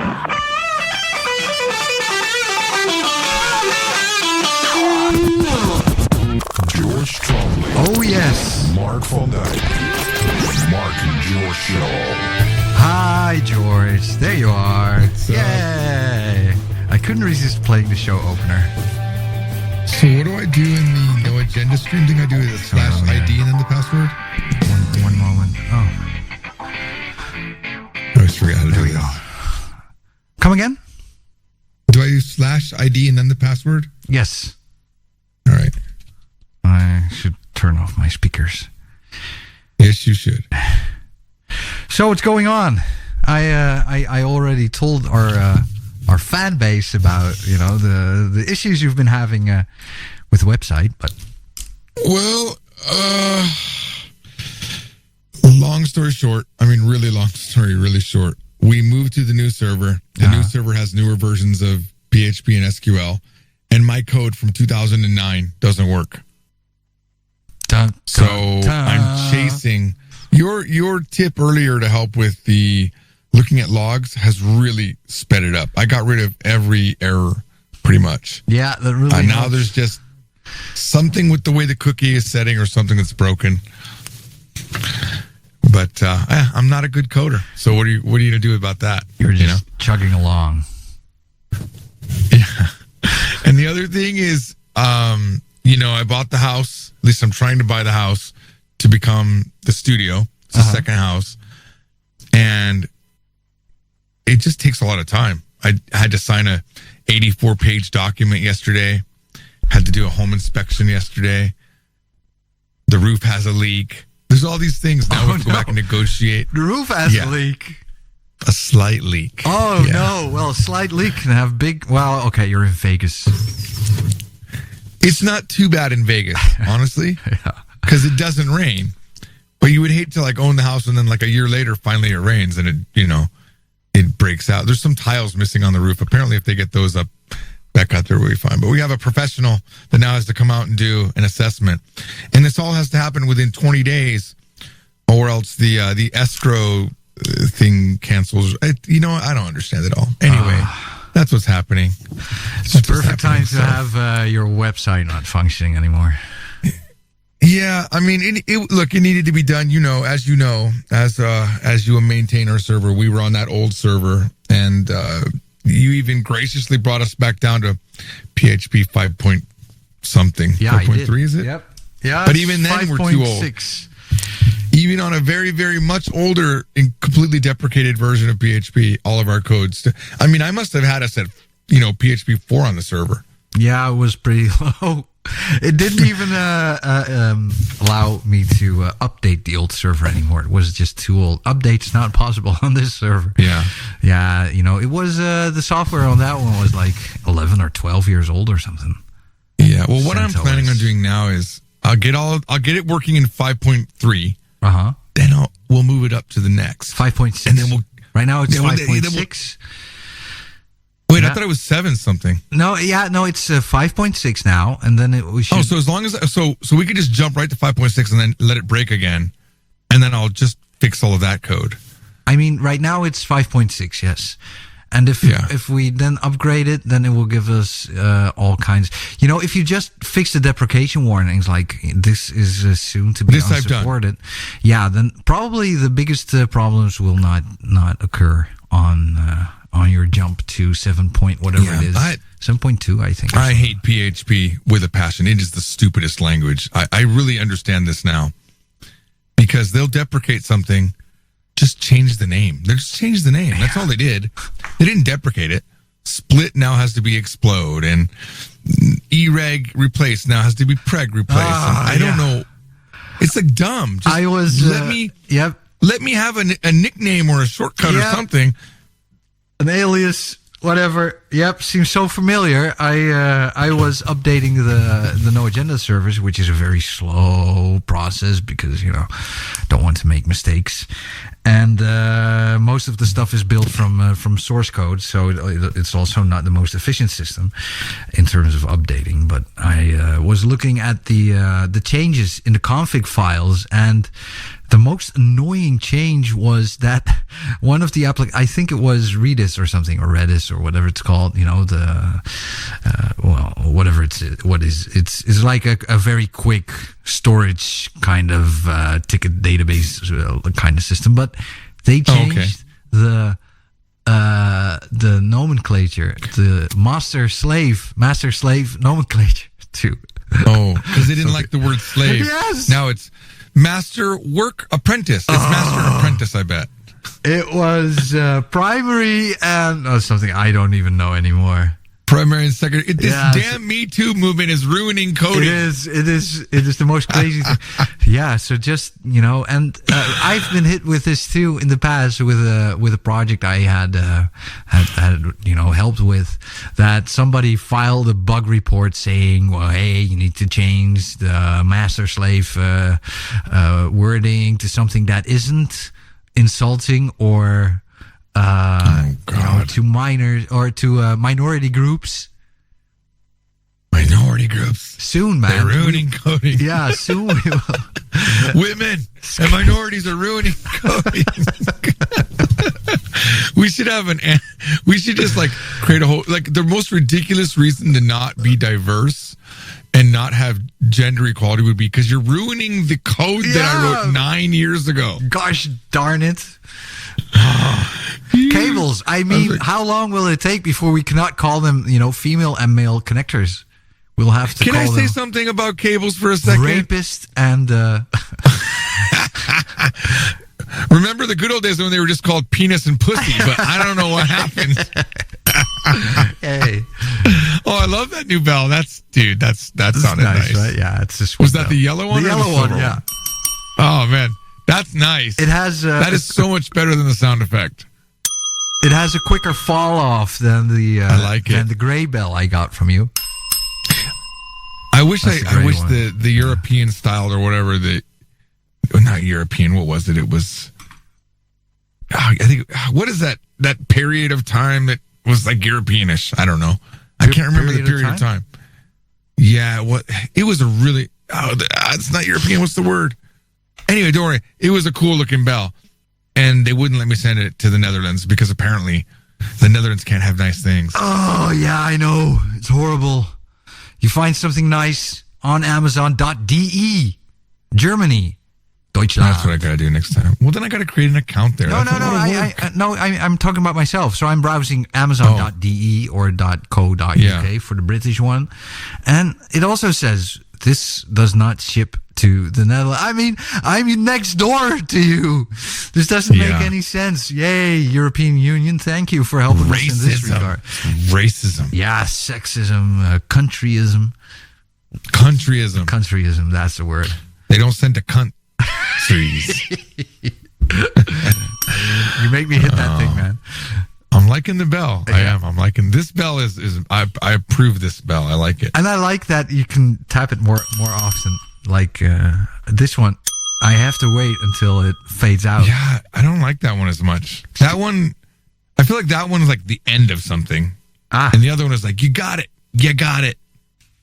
Yeah, I got used to it, to the yellow one. I'll tell you what, it's refreshing to be talking right now. I've been coding all morning, chasing these errors, and I was very tired and frustrated. Now I'm taking a break. This is nice. Well, you did. You told me that you do have a story for us. It's a small one, but it was cool, and I don't have the link, and we're not going to have show notes because it's too much trouble. No, that's fine. We have a lot of listeners right now. So, Victorian. So was it a Victorian bell? Victorian, that's the name. Sure, Matthew. Thank you. Yes, Victorian. I could not remember it. Oh, man. How are you guys so smart in the No Agenda stream? Oh, yeah, Oh, my God. I couldn't remember that word, Victoria. Yeah, it was a Victorian bell, and it looks really nice. Yeah. Now onto the story. The story. As you know.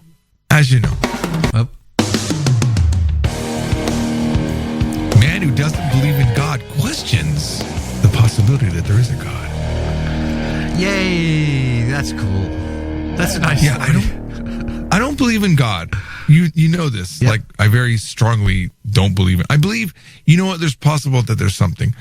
But now there's been 2 moments in my life where I thought, how could there not be a God? And I'm not even joking. I'm literally trying to figure this out because, evolution, some cells get together and then over time, this one cell has the advantage in its reproduction because maybe it is better in salt water than not salt water or whatever. And then, right. In this case, these are natural selection. Yeah. And these are not the incels. The incels? Never heard of the term incel? Oh my God. That's these are, celibates. These are the guys that involuntary celibate. Yeah. Yeah. Yeah. Right. These are not the incels, or else there would be no human race. These are the volcells. These are the we fuck everybody we can cells. Yeah.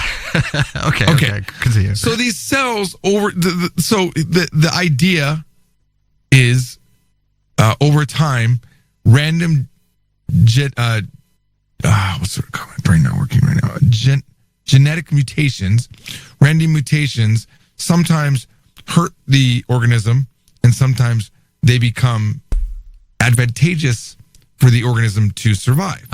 Okay, longer. So, an example I like to give is, let's say, for example, you have a 6 finger. Some babies are born with 6 fingers. What if the gene that creates that six finger also gave them immunity to some horrible disease that wipes out everybody on planet Earth?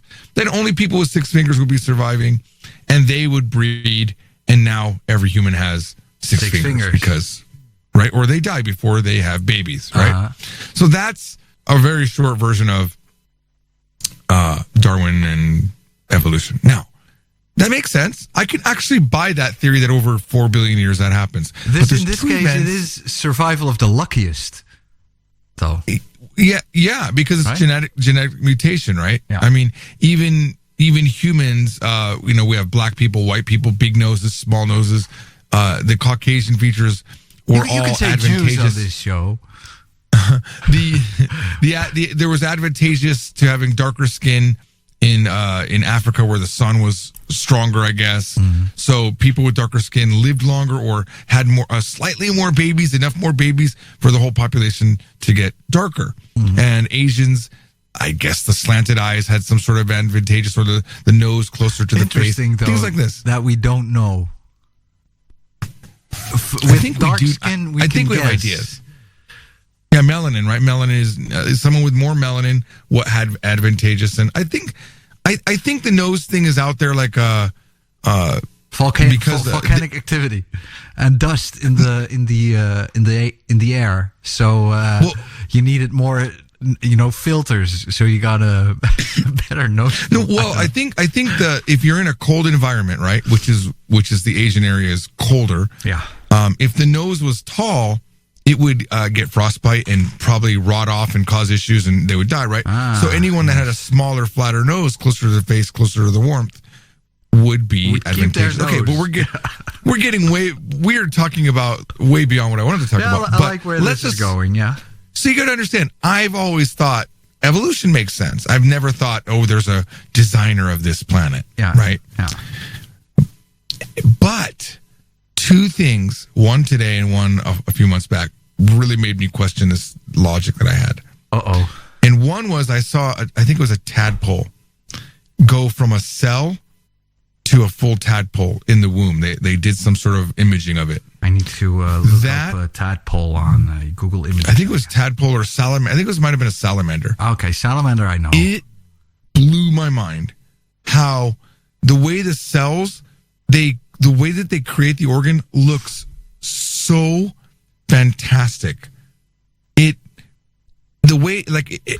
can't even explain it. It's nothing I could imagine how these things form. Like the way that the cells wrap around into a tadpole is like, we call it a frogfish. Oh, that actually, a frogfish? That's a much better name than tadpole. Come on. We have that makes the a lot Dutch more word sense. for frog is kikkervisje. Then why isn't it kickerfish for tadpole? Oh, that's a kicker of a question, but we don't. Well, why would they call it frogfish, but not the main thing, a frog? No, we also call it kikkervisje. Kikkervis. Oh, for tadpoles, you mean? Yeah. All right. Anyway. Yeah, if you look at that, that just made me think, how is that not designed? It was so, I can't imagine that random chance would build organs. That's what I thought. That's when I looked at that. Mm-hmm. And even after that, when I was researching, I was looking for more stuff. I saw the inside of just one cell. It's a factory. One cell is super complicated, and I just can't imagine. And maybe lack of imagination. I don't know. And then I saw something this morning. Mm-hmm. Go ahead. No, you should expound on this. Go ahead. Well, the interesting thing is that the more we look into the smaller, the more we see miracles. So if you see like, I don't know, an obese guy walking out of McDonald's, you don't really think, oh my God, that's a wonder of nature. But if you look into cell replication, then you suddenly go, oh my God, how can this be? It's just because it's a lot smaller. So the smaller it is, the more interesting. Imagine the creativity of nature to come up with a bladder. Oh yeah, a liver, I agree. A heart, and Iris ventricles. Iris, as a doctor, we often she and I talk about this stuff because she can tell me some amazing things about cell replication and about DNA and about RNA and about micromutations and how they might end up becoming like a cancer, and how the cancer is basically a run wild program. A bug. Bolso, I think in Japanese, if I'm not mistaken. Bolso, maybe? Yeah, Bolso, like a runaway program. And it's so interesting. And even now that scientists have discovered that you can defeat a cancer growth by adding another cancer growth, so they both cancel each other out, which is pretty interesting. It's like a alternating sound wave. But if you but if you then think like this must be designed, then it only moves the question to then where did that come from? Who designed it? I know, but I understand that. But of course, there's the possibility that we are in a simulation. There's all these things. I saw one more thing this morning, and I just want to get it out before I forget. That just blew my mind. So. And first, I didn't understand the spin of the story because it was about vaccines, and you know how stories about vaccines can go, right? Yes. So there is this. And you are pro vaccinations? Very. Yeah, me too. Yeah. We're not dumb, right? We know that they work. Yep. Now, which reminds me of something else, but go ahead. Yeah. So this picture in the article said. Breast milk before vaccination of their baby and breast milk after, and it didn't make sense because like how would the breast milk in the mother change after the vaccination of the baby? But it turns out, so what happened was the volume of the breast milk changed significantly and the color changed after the baby got vaccinated. Huh? See, I know it doesn't make sense, right? But I'll explain it. Okay. So the baby sucks on the mom's teat. And the saliva is detected by the body's immune system, and says, "Oh my God, the baby has this disease." Because, as you know, there's they inject weakened or dead, depending on the vaccine, weakened or dead virus into the. So the body has detected it, and it ramps up antibodies to defeat that disease in the baby. That's incredible. That is. I'm blown away at this. How is that? Also, I mean, give me a break. How is that something that happens naturally over a 4 billion year window?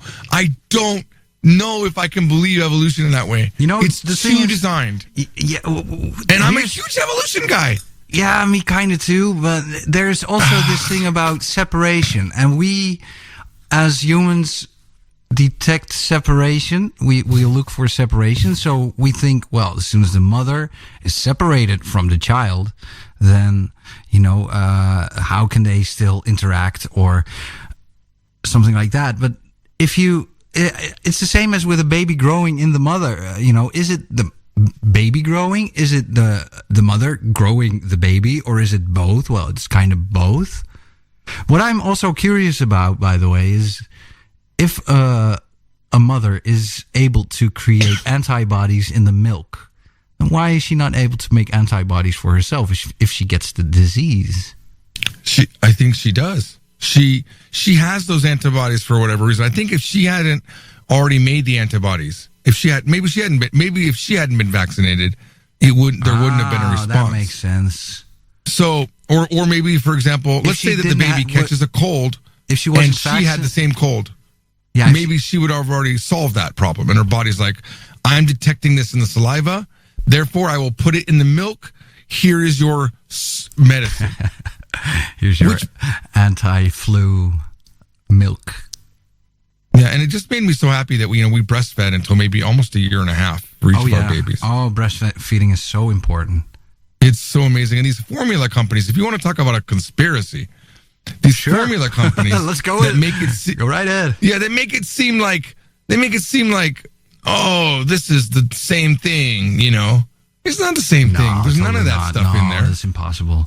It's not going to react to the baby's saliva and give it a new medicine. I know. Can you imagine how amazing that is? Yeah, I wasn't given breast milk at all. That explains a lot. Should I? Okay. No, I want the long bell on that one. Yeah. You know what the reason of my Gen X mother was, though, for not giving me breast milk? Oh, she was bored? Shrinking boobs. She didn't want shrinking boobs. Yeah. That doesn't shrink your boobs. Well, it shrinks your boobs because you lose the milk. I already had so small. My tits already were so small. I didn't want to breastfeed you. Okay, thanks, Mom. Thank you. Thank you so much for the rest of my life. I didn't love you as much as I needed to. I loved my tits. Yeah. These tits are so important to me. About those vaccinations. Measles vaccination, very important. Did you know that they don't help against the kinds of measles that are brought from outside of the border into the U.S., like from the South America and stuff like that? This is a big crisis. Build a wall. Yeah. We must prevent Brazilian measles from coming into the United States. Well, there's this Indian island somewhere in the U.S. where you are not allowed to go if you are not from their tribe, because you might bring them diseases. And this happens to some